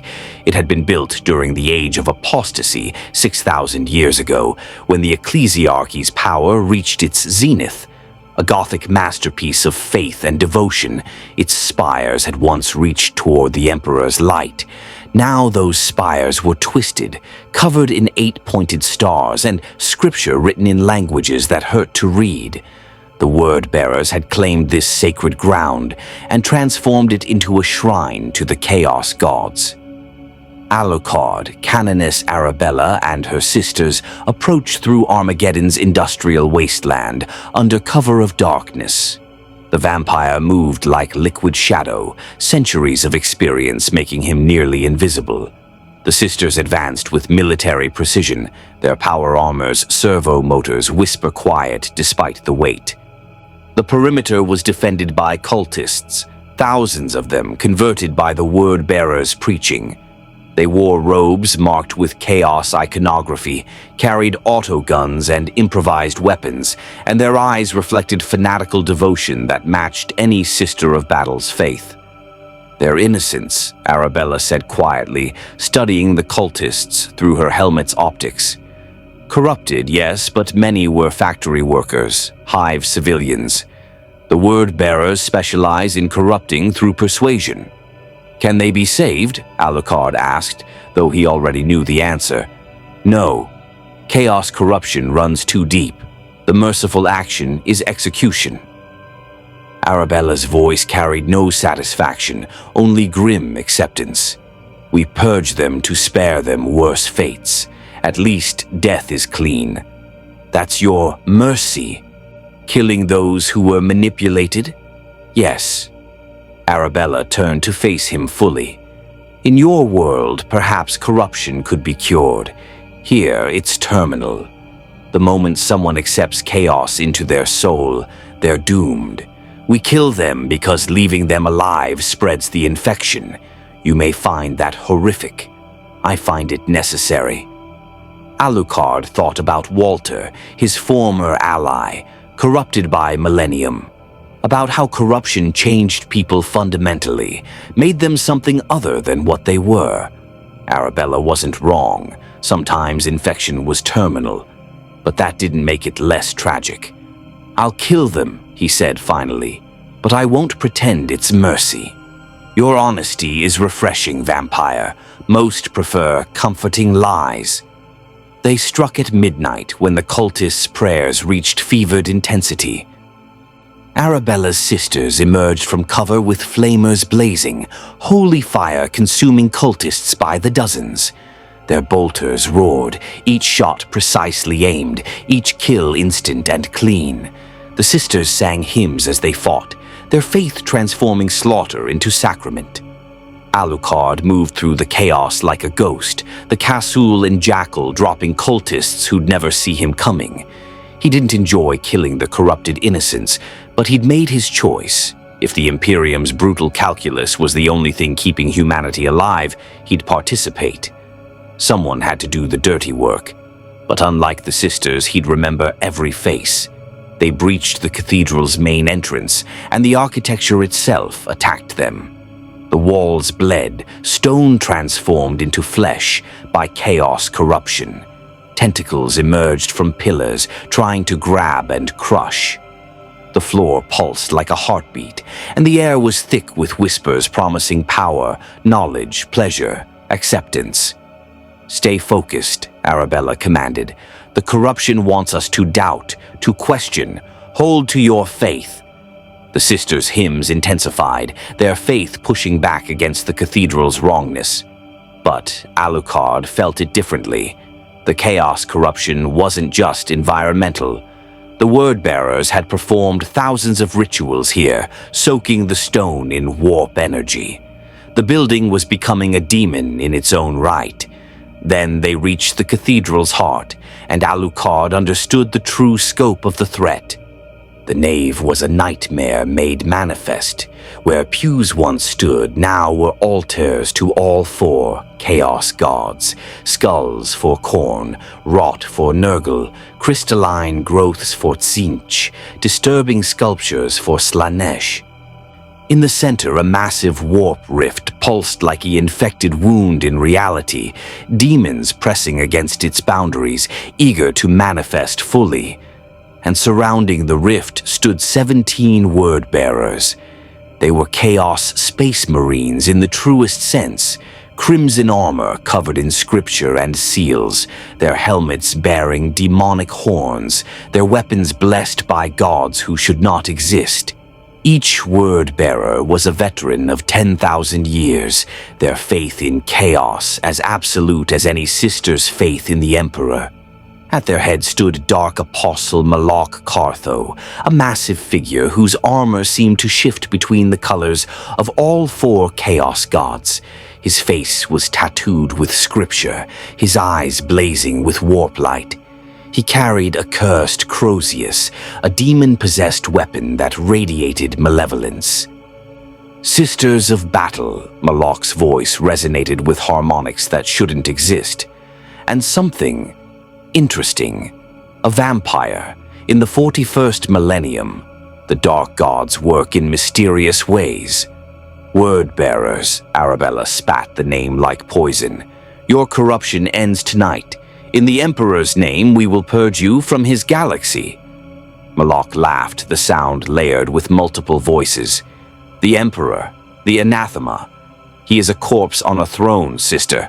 A failed god worshipped by blind fools. We offer truth, that gods exist, that power is real, that faith can reshape reality. Join us, see what true divinity offers." "Faith in lies is damnation," Arabella countered. "Faith in the Emperor is salvation." "Then let our faiths meet in battle. May the stronger prevail." The word-bearers charged. The sisters met them with fury born from millennia of hatred. Blessed bolters roared against chaos-corrupted ceramite. Flamers blazed against warp shields. The cathedral became a war zone where faith itself was weaponized by both sides. Alucard found himself facing 3 word-bearers simultaneously. They moved with coordinated precision, 10,000 years of experience making them terrifyingly effective. Their bolters fired, mass reactive shells exploding against his regenerating flesh, chain axes carved through his torso. One word-bearer chanted verses in the dark tongue, and Alucard felt demons manifesting around him, lesser entities trying to tear him apart. He released Restraint Level 3, his familiars erupting outward. The spectral hounds tore into the manifesting demons, soul fighting soul. Alucard's regeneration went into overdrive, rebuilding faster than the word-bearers could damage him. Impressive, one word-bearer acknowledged, but futile. We are eternal. We are blessed by gods who truly answer prayers. Your gods tried recruiting me, Alucard replied, his fangs extending. I told them no. Let's see if their blessings taste as good as their champions. He moved with speed that made even enhanced Astartes' reactions seem slow. His hands punched through ceramite armor, grabbing the soft flesh beneath. He drank, consuming the word-bearer's essence, feeling 10,000 years of corrupted memories flood into him. The other two word-bearers hesitated. Watching their brother permanently destroyed, not banished, was unprecedented. Alucard used that hesitation, flowing past their defenses to consume them as well. 3 word-bearers reduced to memories in his soul reservoir, their corruption burning away under the weight of millions. Across the cathedral, the battle raged. Arabella fought Moloch directly, her blessed blade meeting his cursed Crozius, in showers of sparks that were half metal, half faith made manifest. Her sisters fell one by one, overwhelmed by word-bearers who'd fought since before the Imperium's height. But each sister died singing, their faith manifesting as literal light that pushed back against corruption. Alucard consumed another word-bearer, then another. His soul reservoir strained under the weight of ancient, deeply corrupted souls, but he didn't stop. This was what he was made for, being the monster that consumed monsters, bearing the weight so others didn't have to. Then Moloch noticed him. The Dark Apostle's attention was like being observed by a god. You, Moloch said, genuine curiosity in his voice. You consume my brothers. You devour chaos itself and survive. Tzeentch was right. You are an anomaly. The galaxy has never seen your like. The galaxy's full of horrors, Alucard replied, approaching slowly. I'm just another one. No, you're something new, something the dark gods themselves debate. Moloch raised his Crozius. They've sent visions, vampire. They've shown me your potential. You could become a champion unlike any before, feeding on chaos, growing stronger from it, wielding corruption as a weapon while remaining uncorrupted yourself. You could be a bridge between order and entropy. I could also just kill you and end this ritual. You could try. Moloch's armor blazed with all 4 chaos gods' blessings simultaneously. But I am faith incarnate, 10,000 years of devotion to the true powers. My belief gives me strength beyond flesh. Can your consumption match my conviction? They clashed. Moloch's Crozius struck with force blessed by 4 gods. Alucard's regeneration struggled against weapons forged from pure faith in chaos. The Dark Apostle chanted scripture in the dark tongue, and reality bent around them. Demons manifesting, warp energies crackling, the boundary between material and immaterial dissolving. Alucard released level 0. 3 million souls screamed into manifestation, his entire reservoir opening fully. The familiars swarmed Moloch, tearing at his warp blessings, disrupting the demon manifestations. But Moloch's faith held. Your souls are weight, vampire. Mine is purity. Singular devotion to higher powers, quality against quantity. His Crozius smashed into Alucard's chest, cracking ribs, puncturing lungs. Chaos energy poured through the wound, trying to corrupt from within. Alucard felt it spreading. This wasn't surface corruption. This was chaos attempting to claim his soul reservoir itself. He had seconds to decide, retreat and survive, or consume Moloch and risk genuine corruption. Alucard grabbed the Dark Apostle's arm, pulling him closer despite the Crozius embedded in his chest. You're wrong about one thing, he whispered. My souls aren't just weight. They're proof that I've faced death 3 million times and kept fighting. That's not faith in gods. That's faith in myself. He bit down on Malok's throat, fangs puncturing ancient ceramite and 10,000-year-old flesh. The Dark Apostle's essence flooded into him, faith absolute, corruption total, 10 millennia of service to chaos gods who genuinely answered prayers. Alucard's soul reservoir convulsed. The corruption wasn't surface level this time. It was fundamental reality-warping belief that chaos was truth. Malok's soul fought back, trying to dominate the reservoir, to convert 3 million souls to the ruinous power's service. For 17 seconds, Alucard's body became a battlefield. His flesh rippled with mutations, horns sprouting and dissolving, eyes multiplying and closing, skin rotting and regenerating. The 4 chaos gods pressed their attention down like physical weight, each trying to claim him for their own. Then his 3 million souls roared in defiance.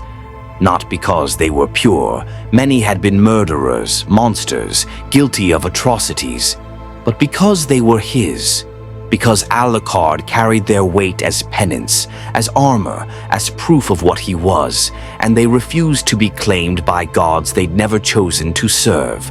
The corruption burned away. Malok's essence was consumed, his 10,000-year existence reduced to memory in Alucard's reservoir. The Dark Apostle crumbled to dust, his connection to chaos severed permanently. The remaining word-bearers faltered. Their leader, their spiritual center, had been erased. Arabella seized the moment. For the Emperor, for humanity, purge the heretics! The Sisters of Battle surged forward with renewed fury. Flamers blazed, meltas roared, blessed blades carved through ceramite. The word-bearers fought with desperate skill, but their coordination had shattered with Malok's death. Alucard stood in the center of the cathedral, feeling the warp rift pulsing behind him. The ritual was incomplete but still dangerous. Demons pressed against its boundaries, eager to manifest. If left unchecked, it would eventually tear open fully. He approached the rift, his familiars forming a protective barrier. The warp energies lashed out, trying to burn him, corrupt him, consume him. But he'd already consumed a bloodthirster, resisted 4 chaos gods, and just devoured the word-bearer's champion. The warp itself seemed to hesitate, uncertain how to process something that ate demons and survived. Alucard placed his hand against the rift's edge. The touch was agony, reality and unreality grinding against each other, his flesh simultaneously existing and not existing. But through the pain, he felt the rift's structure, understood how the word-bearers had woven it together through ritual and faith.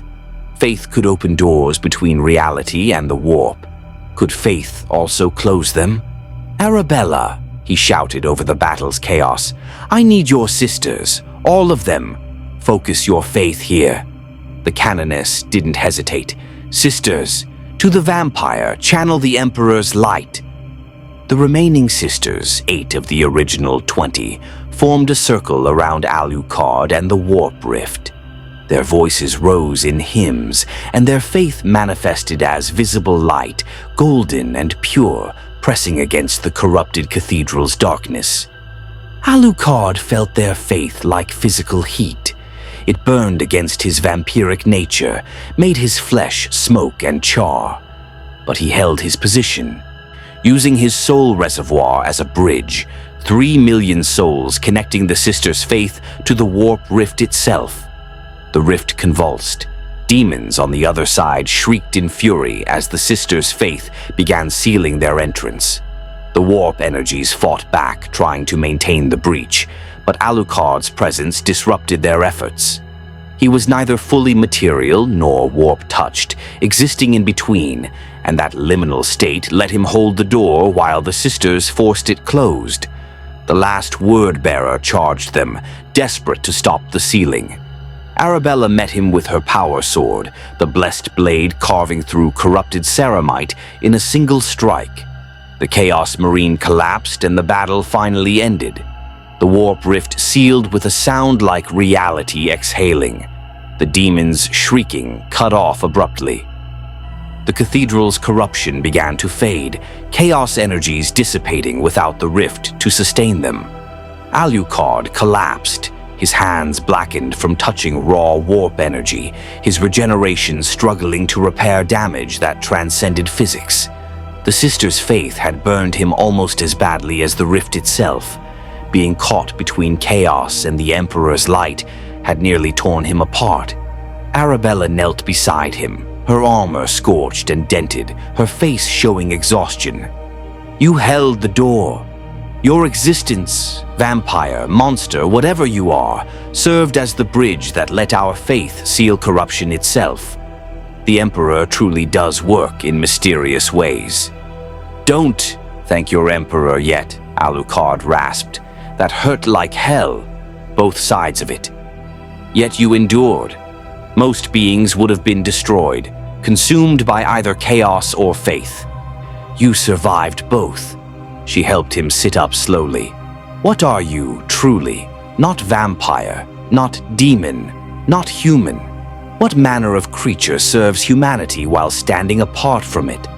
"I'm what I've always been," Alucard replied. "A monster who chose to hunt monsters. Your galaxy just has better monsters than mine did." The surviving sisters began checking casualties. Of 20 who'd entered the cathedral, 8 remained.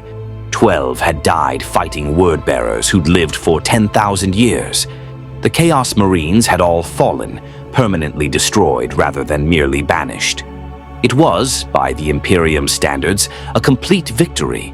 By any sane metric, it was a tragedy. 12 holy warriors dead, a vampire nearly torn apart, and the enemy eliminated only at catastrophic cost. "This is how you win every battle?" Alucard asked quietly, watching the sisters collect their fallen's armor. "Pyrrhic victories that bleed you dry." "Yes," Arabella said simply. "We win by dying slower than our enemies. We measure success by how many of humanity's worlds survive another day. It's not glorious, it's not heroic, it's simply necessary." Alucard thought about Integra Helsing, who'd commanded him with honor and pragmatism, about Walter's betrayal and the price of war, about how every conflict left scars, visible and invisible. "I'm starting to understand your galaxy," he said. "It's not about winning. It's about refusing to lose, fighting until the absolute end, no matter the cost. Now you comprehend the Imperium's truth." Arabella offered him her hand again. "Welcome to the long war, vampire. It never ends. There's no final victory, only the next battle, and the one after that, until the galaxy itself dies or we do." He took her hand, letting her pull him to his feet. His regeneration was already working, repairing the damage, preparing him for the next fight. Because there would always be a next fight. As they departed the corrupted cathedral, Alucard felt the warp's attention on him stronger than ever. 4 chaos gods watched, their interest now mixed with something new, respect or perhaps recognition. He'd proven he couldn't be easily corrupted, couldn't be easily killed, and wouldn't serve them willingly. That made him either a worthy champion or a threat to be eliminated. Either way, the war had only just begun. The summons arrived 3 days after the cathedral purge, delivered by an inquisitorial courier whose augmetic eyes held the glazed look of someone who'd seen too much. Alucard was resting in a reinforced bunker when the message arrived.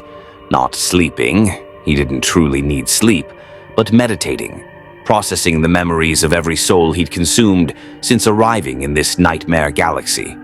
The data slate's message was brief. Asset required.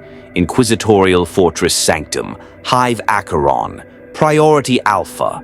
A representative of the ruinous powers wishes to negotiate. Inquisitor Karamazov. Negotiate. With chaos. Alucard read it 3 times, certain he'd misunderstood. The Imperium's entire doctrine was built on total war against chaos.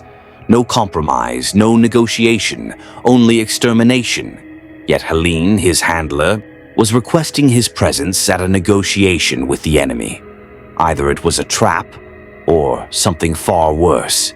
The flight to Hive Acheron took 6 hours through Armageddon's toxic atmosphere. Alucard spent the time reviewing what he'd learned about the galaxy's fundamental conflict. The Chaos Gods weren't simple evil, they were concepts given consciousness through the warp.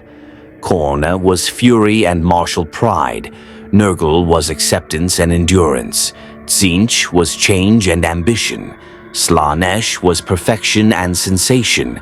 Each god represented something humans genuinely felt. That made them insidious. Corruption didn't look like evil. It looked like passion, resilience, aspiration, excellence. By the time you realized you'd fallen, damnation was complete. The Inquisitorial Fortress was a monument to paranoia's necessity. Walls 50 meters thick, void shields that could withstand orbital bombardment, defenses designed to repel demon armies.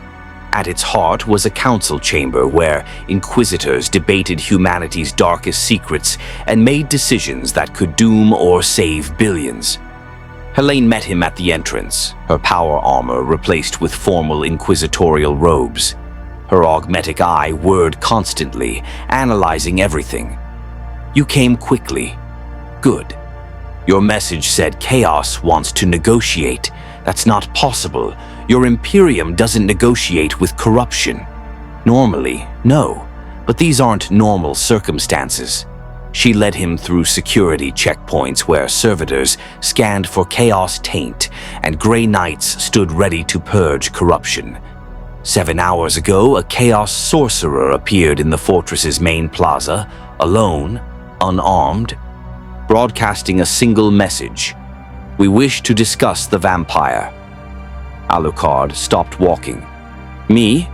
Why? That's what we're about to find out. Helene's expression was grim. The sorcerer is currently held in a null field chamber, psychic powers suppressed, monitored by 3 Grey Knights and a Kulexis assassin. He's requested to speak with you directly, claiming he carries a message from Tzeentch himself. The god of scheming and change, of course. Alucard resumed walking. What's your assessment? Trap, corruption attempt, or genuine negotiation? All 3 simultaneously, knowing Tzeentch. But we can't ignore it. The Changer of Ways doesn't send messengers lightly. If Chaos is sufficiently concerned about your existence to risk a herald, we need to understand why. They entered the council chamber. 6 inquisitors sat in judgment, Helene among them, representing the Ordo Malleus. At the room's center, suspended in a shimmering null field, was the Chaos Sorcerer. He'd been human once, perhaps even handsome. Now his flesh was covered in constantly shifting tattoos, his eyes reflected impossible colors, and his voice resonated with harmonics that suggested multiple throats speaking simultaneously. He wore robes that seemed to be woven from living light, and despite the null field suppressing his powers, his presence still radiated wrongness. Alucard, the sorcerer said, his smile showing too many teeth. The vampire who eats demons, the monster who resisted 4 gods, the anomaly that has the entire warp debating its implications. I am Erasmus Thal, once an imperial scholar, now chosen of Tzeentch. I bring a message from my lord, the architect of fate. Speak your message, Helene commanded. Then we'll decide whether to execute you or merely imprison you until your soul withers. Erasmus's smile widened. Such hostility, Inquisitor. I come in peace, relatively speaking. My lord wishes to propose an arrangement. Chaos doesn't make arrangements, Alucard said flatly. It corrupts, destroys, and consumes. What could your god possibly offer that isn't damnation wearing a pleasant mask? Knowledge, truth, understanding of what you truly are. Erasmus's eyes locked onto Alucard with disturbing intensity. You believe you're a vampire from another dimension, correct?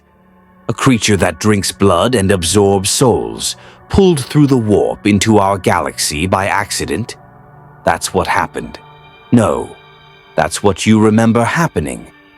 But Tzeentch sees all possible pasts, presents, and futures. He's shown me the truth. Erasmus leaned forward despite the Nullfield's restraints.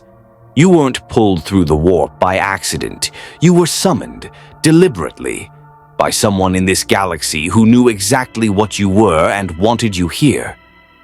Silence filled the council chamber. The Inquisitors exchanged glances. Explain, Helene demanded. 3 months ago, a ritual was performed on Terra itself, humanity's throne world.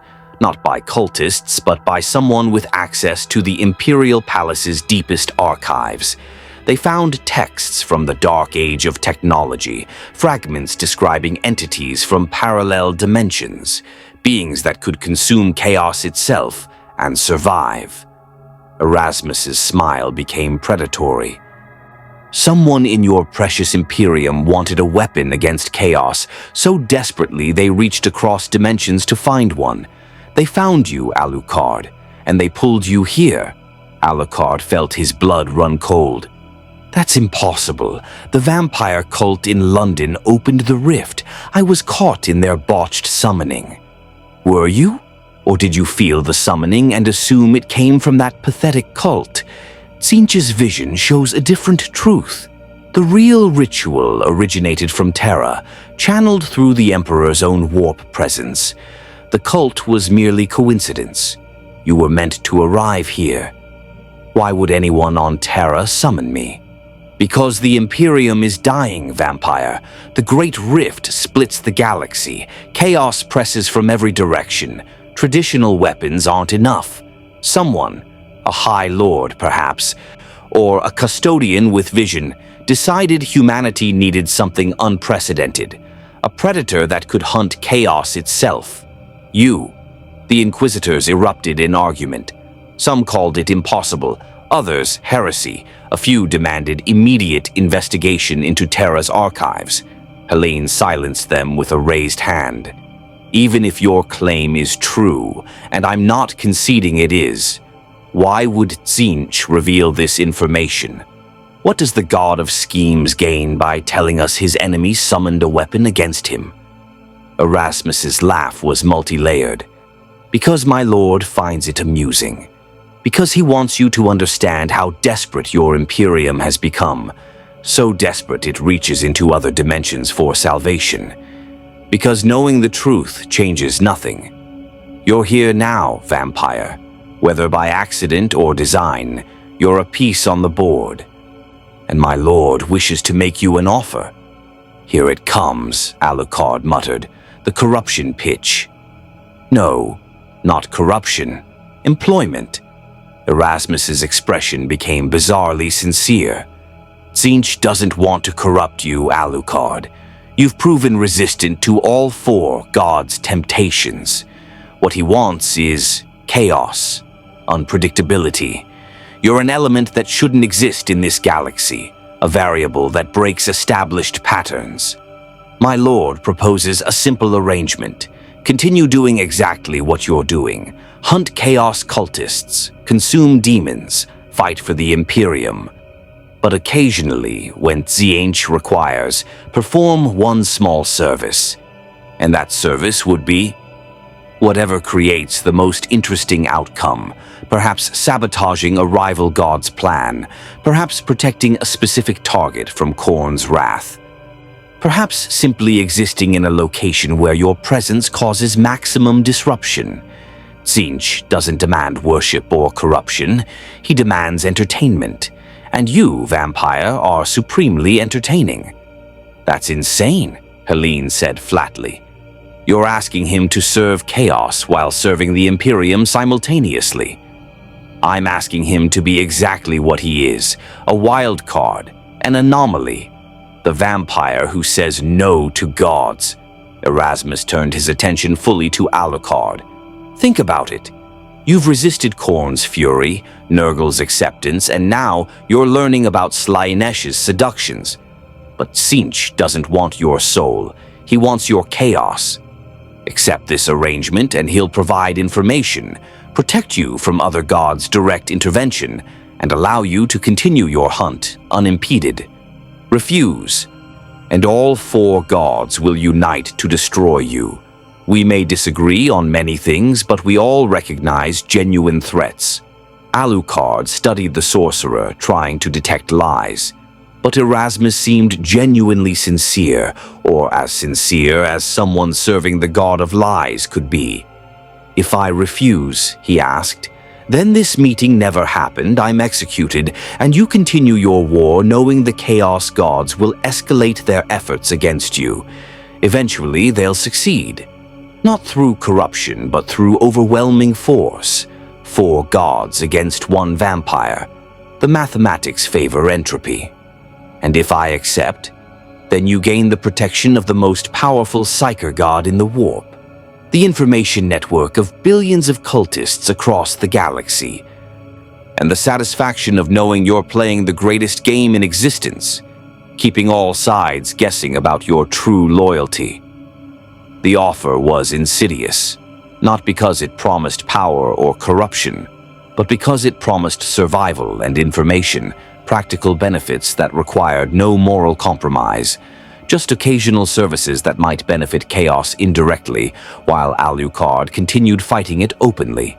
It was exactly the kind of scheme Tzeentch would love, a weapon aimed at Chaos, potentially corrupted by Chaos, creating chaos wherever it went. "I have a counter-offer," Alucard said slowly. "Tell Tzeentch this. I'll continue doing exactly what I've been doing, hunting monsters, fighting chaos, serving humanity's survival. I won't serve him, I won't accept his protection, but I also won't predictably serve the Imperium. I'll remain what I am, a monster who chooses his own path. If that creates chaos and entertains your god, he can watch for free. But I don't work for anyone except my own conscience." Erasmus was silent for a long moment, then he laughed, the sound genuinely delighted. "Perfect. Absolutely perfect. You've managed to refuse Tzeentch while simultaneously giving him exactly what he wants. Unpredictability. My lord will be pleased, or perhaps infuriated. With Tzeentch, it's impossible to tell the difference. One more thing," Alucard added. "Was I truly summoned? Or was that a lie designed to make me question my purpose?" Erasmus's smile was enigmatic. "Does it matter? Whether you arrived by accident or design, you're here now. The truth changes nothing except your perception. And perception, vampire, is Tzeentch's favorite playground." The Inquisitors sentenced Erasmus to immediate execution. The Chaos Sorcerer accepted his fate with disturbing calm, still smiling as the Grey Knight's force weapons tore his soul apart and cast it back into the warp. After the execution, Helene led Alucard to a private chamber. What he said about being summoned, "We'll investigate Terra's archives. If someone truly did reach across dimensions to weaponize you, that's a conspiracy reaching the highest levels. And if it's true, then you're exactly what the Imperium needs, a weapon against impossible odds, created through impossible means." She studied him carefully. "But it also means you were brought here as a tool. Does that bother you?" Alucard considered the question.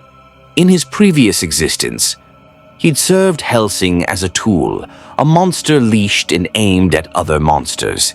Integra had commanded, and he'd obeyed.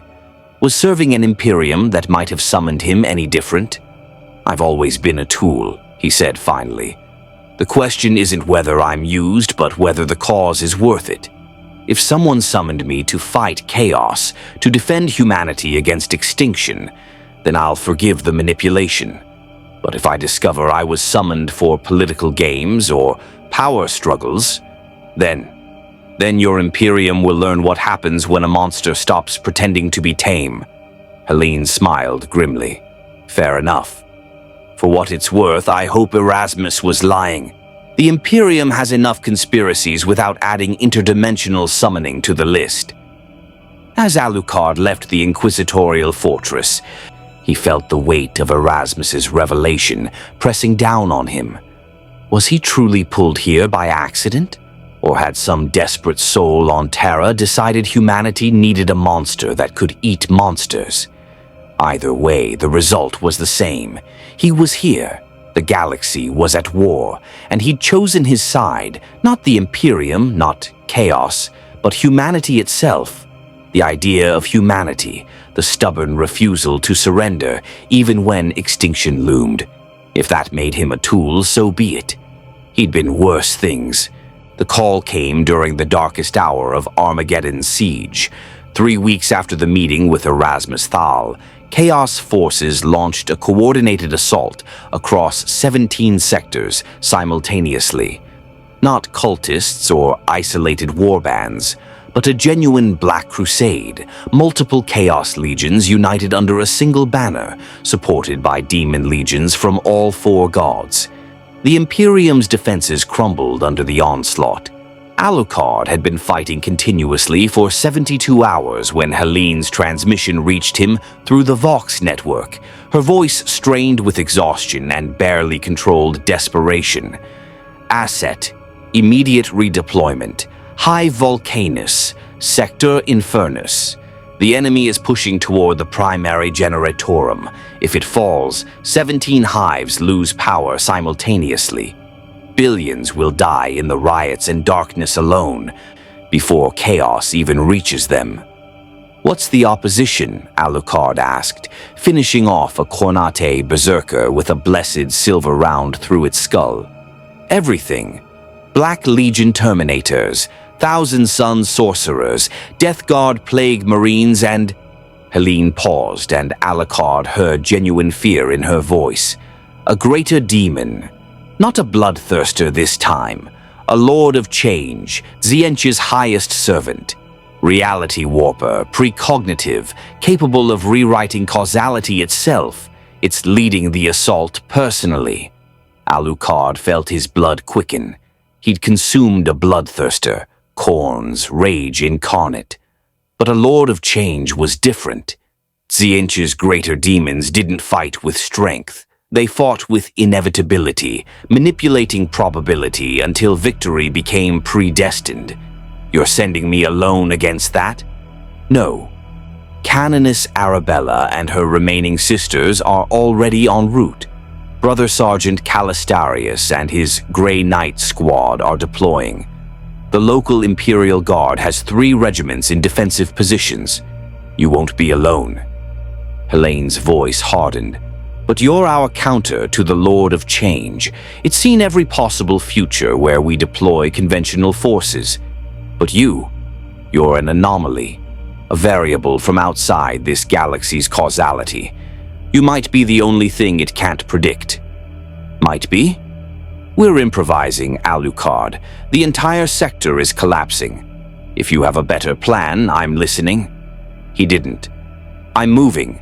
Send me coordinates." The flight to Hive Volcanus was through hell itself. The Valkyrie dodged warp fire, demon manifestations that clawed at the aircraft's hull, and reality tears that made space fold in impossible directions. The pilot, a veteran with augmetic arms and prayer scrolls covering every surface of his cockpit, chanted litanies while executing maneuvers that should have been physically impossible. They crashed 300 meters from the generatorum, the Valkyrie's engines finally succumbing to warp corruption.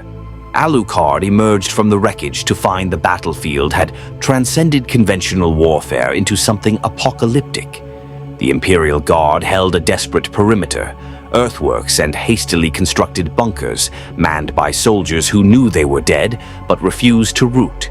Their laser guns blazed continuously, las beams carving through cultists and lesser demons. Artillery batteries fired until their barrels melted. Commissars executed deserters while simultaneously dragging wounded soldiers to cover. Against them came a tide of corruption. Chaos Space Marines advanced in disciplined formations, their 10,000-year experience making them terrifyingly effective. Cultists charged in waves, dying by thousands but buying time for the true threats. And everywhere, demons manifested, bloodletters, plague bearers, horrors splitting into more horrors, and demonettes that moved like lethal art. Above it all, the Lord of Change circled on wings of purple flame. It was magnificent and terrible. 15 meters tall, its form constantly shifting between states. Mortal, demon, abstract concept. 9 eyes gazed in every direction simultaneously, each perceiving different aspects of reality. Its staff crackled with warp lightning, and its voice was a chorus of futures, speaking in unison. "I see you, vampire from beyond," the Lord of Change announced, its attention focusing on Alucard like a spotlight. "I have watched 9 million possible futures. In 8,900,000 of them, you die here. In the remaining futures, you survive, but the generatorum falls. There is no probability where you win." Alucard drew the castle and jackal, smiling through blood-spattered teeth. "Then I'll create a new probability. Your god should have taught you. Anomalies don't follow your predictions." Amusing. "I have seen every word you will speak, every move you will make, every—" Alucard shot it mid-sentence. The jackal's 13mm explosive round crossed 300 meters in a heartbeat and detonated against the Lord of Change's chest. The greater demon staggered, genuine surprise flickering across its multitude of faces. That was not in the 9 million futures. Good. Alucard activated his Vox bead.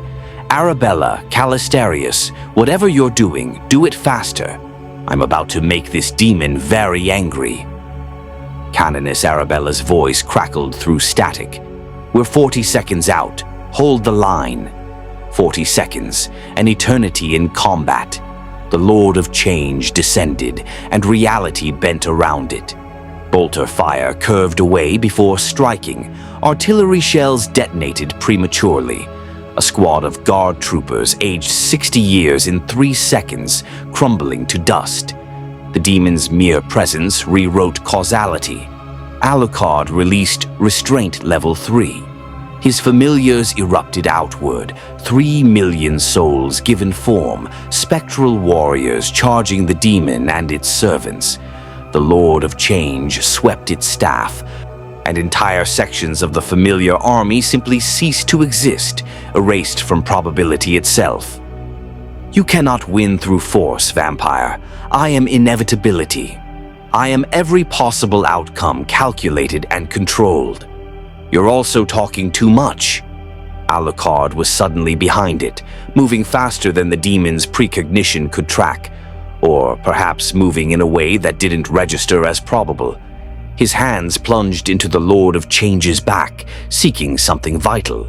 The demon's form shifted, becoming liquid, then crystal, then abstract mathematics. Alucard's hands passed through nothing substantial. The Lord of Change reformed 30 meters away, laughing with multiple throats. "I exist in 9 states simultaneously. To kill me, you must destroy all 9 at once. Impossible for a linear being." Then Arabella arrived like the Emperor's fury made manifest. The Canoness and her 7 remaining sisters dropped from a Valkyrie, their jump packs screaming. They landed in formation, immediately beginning a hymn that made reality stabilize around them.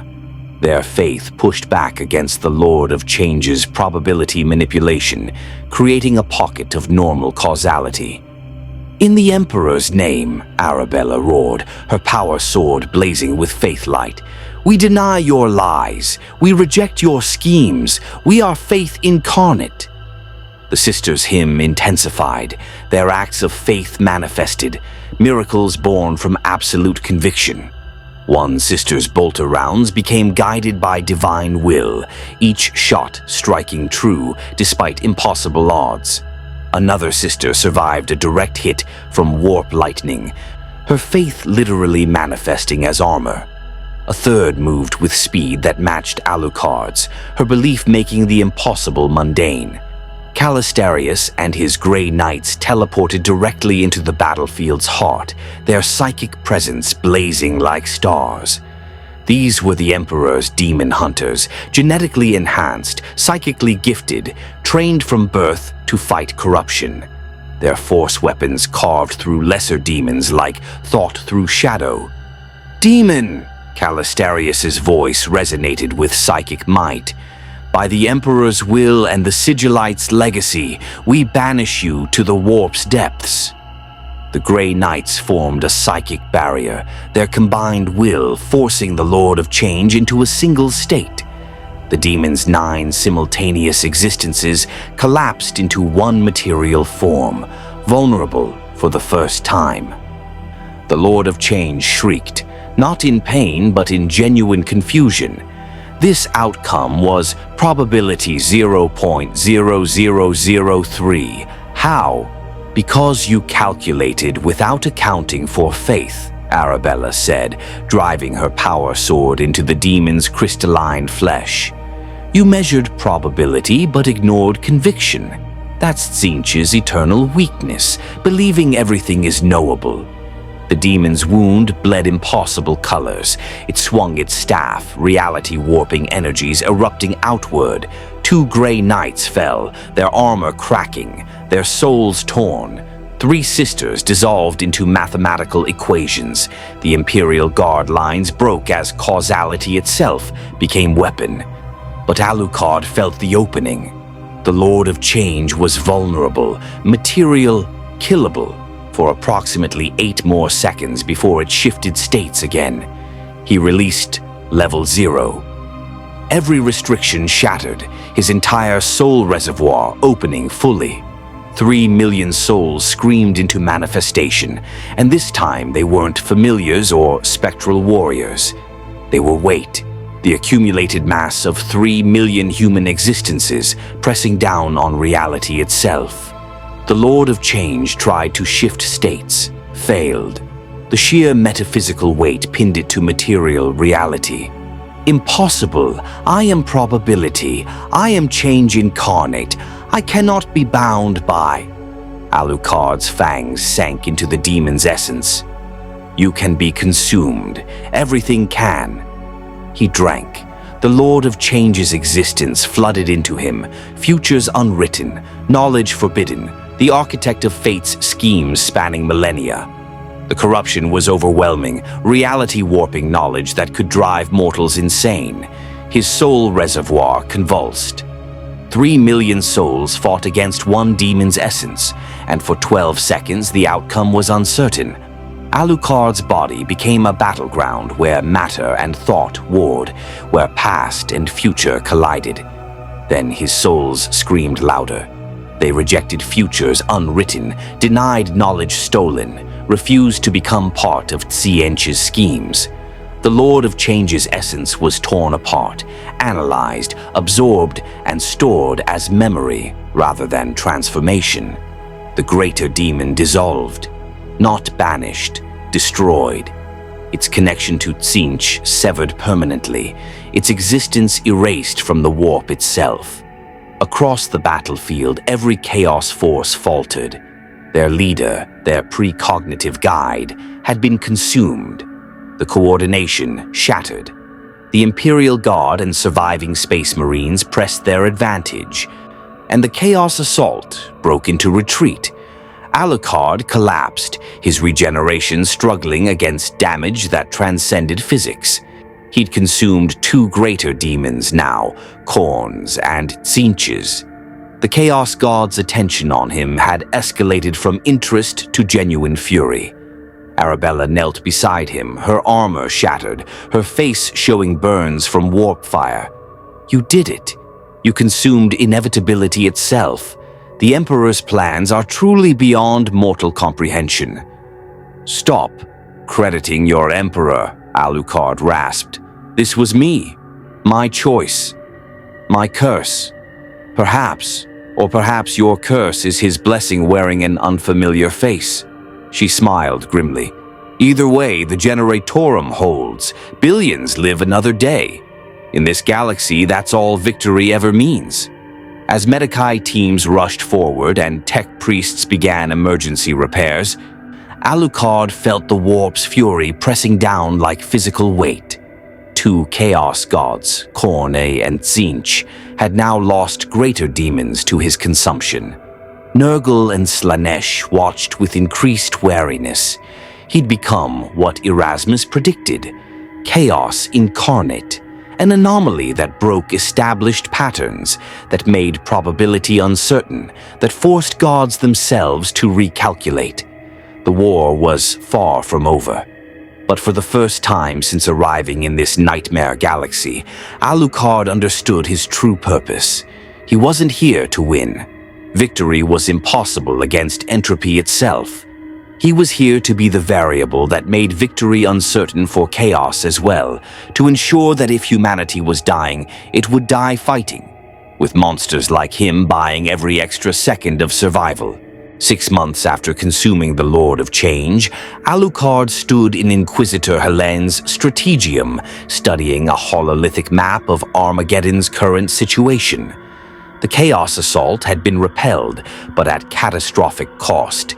40% of the planet's hives were damaged or destroyed, 2 billion casualties, 17 Imperial Guard regiments reduced to scattered remnants. The Sisters of Battle had lost 60% of their forces across the sector, and the war continued. "Your service record is unprecedented," Helene said, reviewing data slates.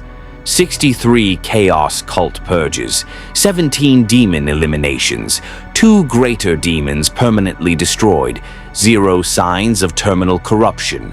The Ordo Malleus officially classifies you as humanity's most effective anti-chaos weapon currently deployed. "That's depressing," Alucard replied. "If I'm your most effective weapon, humanity's situation is worse than I thought." "It is. The Great Rift shows no signs of closing. Chaos incursions are accelerating. The Imperium loses ground daily." Helene's augmetic eye whirred, studying him. "Which brings me to your new assignment. This one's different. Personal request from the highest authority." "How high?" "Terra, the throne world itself. Someone in the Imperial Palace wants you deployed there." Alucard's blood ran cold. Terra, where Erasmus claimed someone had summoned him across dimensions. Where the conspiracy, if real, originated. Why? The message was cryptic. "The vampire is required for final verification. Bring him to the palace's deepest vault. Truth awaits." Helene set down the data slates. "I don't know what that means. But orders from Terra supersede even inquisitorial authority. You're going, whether you want to or not. And if I refuse, then you confirm you're not truly loyal, and I'm authorized to execute you." Her hand didn't move toward her bolt pistol, but the threat was clear. "But I don't think you'll refuse.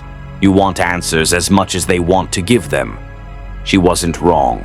6 months of fighting chaos, of consuming corrupted souls, of resisting 4 gods' temptations. And the fundamental question remained: why was he here?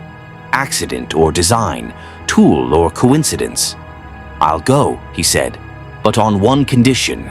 Arabella comes with me. If this is a trap, I want someone who'll shoot me if I'm corrupted, and someone I trust to make that call." Helene considered, then nodded. "Acceptable. The Canoness has earned that right through battlefield service. I'll arrange transport." The journey to Terra took 3 weeks through the warp. 3 weeks of Alucard confined to a warded chamber while reality screamed outside the Geller fields. The ship was an inquisitorial black ship designed to transport psychers and dangerous entities. Arabella spent the voyage in prayer, preparing her soul for whatever awaited on humanity's throne world. Terra was breathtaking and horrifying in equal measure.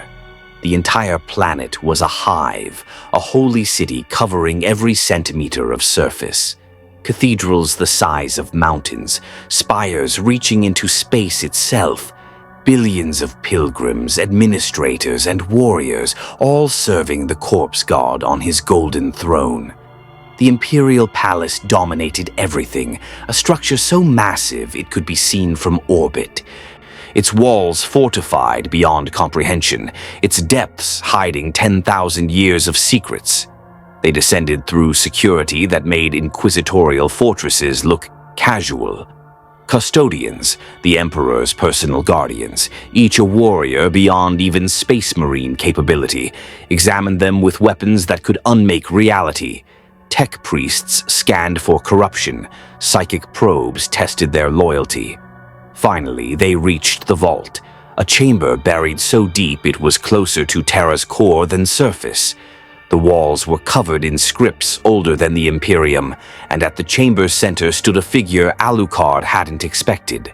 A custodian, golden armor gleaming, his face hidden behind an ornate helm. But his presence radiated authority beyond mere military rank. This was someone who'd walked beside the Emperor himself, who'd witnessed humanity's greatest triumphs and darkest failures. Alucard, the custodian's voice resonated like a funeral bell. The vampire from beyond, the monster summoned to hunt monsters. I am Tribune Valdor. I serve at the Emperor's right hand, and I am the one who brought you here. Arabella's hand moved toward her bolter. You summoned this creature. A custodian committed heresy. Not heresy, desperation. Valdor gestured, and the chamber's walls lit with hololithic data, star maps, threat assessments, casualty projections. 6 months before the vampire's arrival, the Emperor granted me a vision through his limited consciousness. He showed me the Imperium's future, total collapse within 2 centuries, chaos victorious, humanity extinct or corrupted, every probability calculated, every strategy considered, all ended in extinction. Except one, Alucard said, understanding dawning. Except one. The Emperor showed me a possibility, an entity from beyond our reality, one that could consume chaos itself. A predator that existed outside our galaxy's causality, making it unpredictable to the chaos gods. I spent 3 months researching, accessing archives from the dark age of technology that described parallel dimensions. I found texts mentioning vampires, undead predators that consumed souls and survived through accumulated death. Valdor's golden helm turned toward Alucard. I performed the ritual in secret, using fragments of the Emperor's own power to pierce dimensional barriers. I reached into your reality and pulled you through at the exact moment when your world's vampire cult created a sympathetic resonance. You felt their summoning and thought it pulled you. But it was my ritual, channeled through the Emperor's light, that truly brought you here. Why tell me this? Alucard's voice was dangerously quiet. Why not let me serve ignorant? Because the Emperor commands honesty with those who serve truly. You've proven your loyalty through 6 months of battle. You've resisted corruption that would destroy custodians themselves. You deserve to know you were weaponized, and to choose whether you remain so. Arabella stepped forward, her faith warring with shock. The Emperor sanctions this, using interdimensional summoning, weaponizing creatures from beyond reality. The Emperor sanctions humanity's survival by any means necessary, Valdor replied, even means that would have horrified him 10,000 years ago. The galaxy has driven us to extremities that make the Horus heresy look tame. Yes, I summoned a monster, because we needed one. Alucard laughed, bitter and dark. I thought I'd escaped being a tool. Integra at least asked. You just conscripted me. Yes, and I won't apologize. 40 trillion human souls depend on this Imperium's survival. If summoning one vampire ensures that, I'd summon 1,000. Valdor's presence intensified. But now you know the truth. What will you do with it? The chamber fell silent. Arabella's hand remained on her bolter, torn between duty and horror. Valdor stood immovable, ready for any response, and Alucard processed the revelation. He'd been summoned, weaponized, pulled across dimensions not by accident, but by design. His entire existence in this galaxy was manufactured, orchestrated by someone desperate enough to risk everything. He thought about Integra, who'd commanded him with honor, about the workers ground into corpse starch, about Arabella's faith and the sisters who died singing, about the Imperial Guard holding impossible lines, about billions of humans living in darkness, sustained only by faith in a corpse god and the desperate efforts of those who fought for them. "I'm angry," he said finally, "furious that I was used without consent, but..." He looked at the hololithic displays, at the projections showing humanity's extinction. "I understand. In your position, facing those odds, I'd have done the same. Integra taught me that monsters exist to protect humans from worse monsters. If I have to be a weapon, at least I'm aimed at something worth fighting." "Then you'll continue service?" Valdor asked. "On my terms. I serve humanity's survival, not the Imperium's politics. I'll hunt chaos, consume demons, fight until this galaxy kills me. But I won't execute innocent workers for seeing anomalies. I won't commit atrocities just because some commissar orders it. I remain what I am, a monster who chooses which monsters to be." "Acceptable." Valdor stepped aside, revealing a vault door behind him. "Then your service continues. But first, a gift. The Emperor wishes to compensate you for involuntary service." The vault opened. Inside, suspended in stasis, was something that made Alucard's predator instincts scream warnings. A weapon. Ancient pre-imperial, forged during the dark age of technology when humanity touched godhood. It resembled a sword but radiated wrongness, a blade that could cut concepts, sever souls, and permanently destroy even that which claimed immortality. "The anatheme," Valdor said quietly, "one of 12 weapons forged to kill the unkillable. This blade has ended Chaos champions, demon princes, even fragments of the Chaos gods themselves. The Emperor grants it to you, a weapon worthy of your hunt." Alucard approached slowly, drawn to the blade despite his caution. When his hand closed around the hilt, he felt power unlike anything he'd wielded. The Castle and Jackal were blessed weapons. The anatheme was something beyond blessing. It was murder given form. "Why give this to me?" "Because you hunt greater demons. Because the Chaos gods fear you now. Because if you're to be our weapon against impossible odds, you deserve an impossible blade."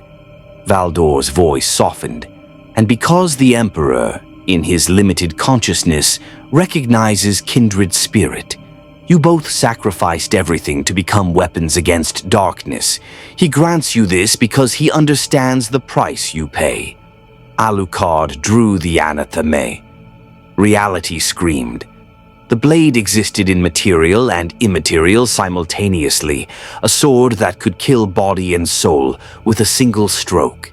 It was beautiful and terrifying, exactly the kind of weapon a monster needed. "Tell your Emperor I accept his gift, but also tell him this. I'm not his tool, I'm humanity's, and there's a difference." "He knows," Valdor replied. "It's why he chose you." Alucard departed Terra with Arabella, the anatheme secured at his side, and a new understanding of his purpose. He'd been summoned across dimensions, weaponized against chaos, and granted a blade that could kill gods. The Imperium had made him a tool, but tools could choose how they were used.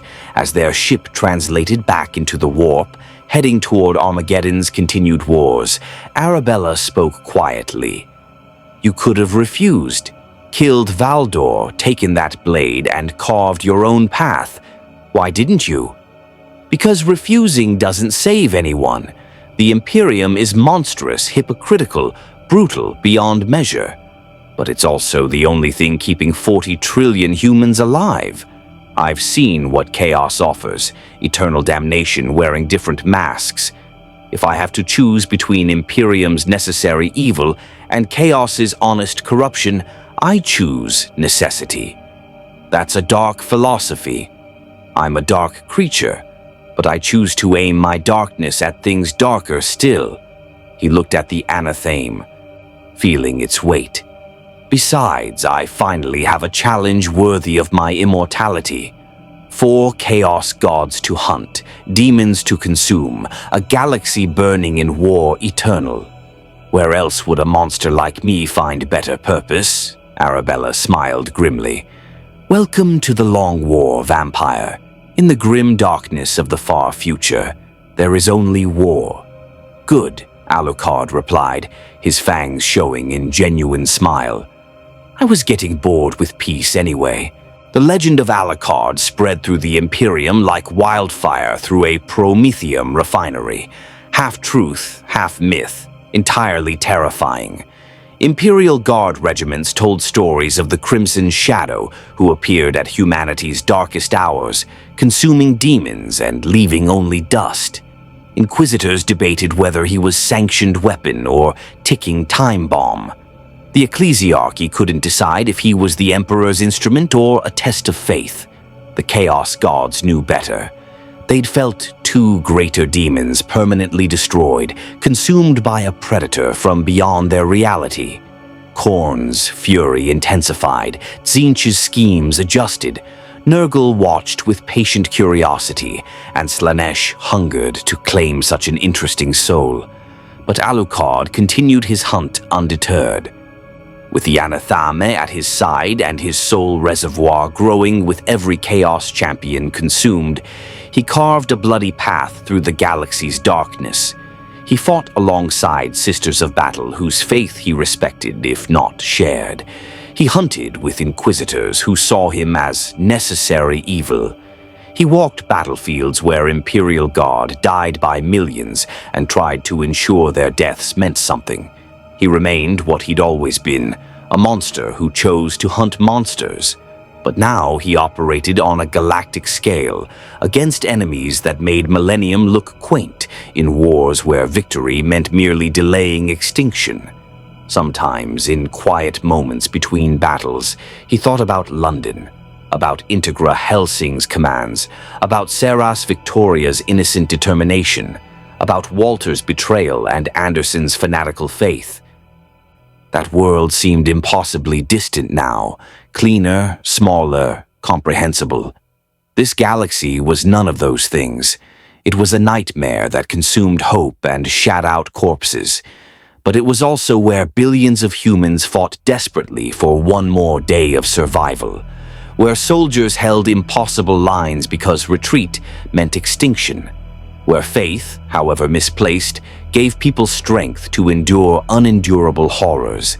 If a vampire summoned across dimensions could help those people survive a little longer, could consume the demons that threatened them, could be the monster that fought worse monsters, then his unwilling conscription had purpose. The Imperium had made him a weapon.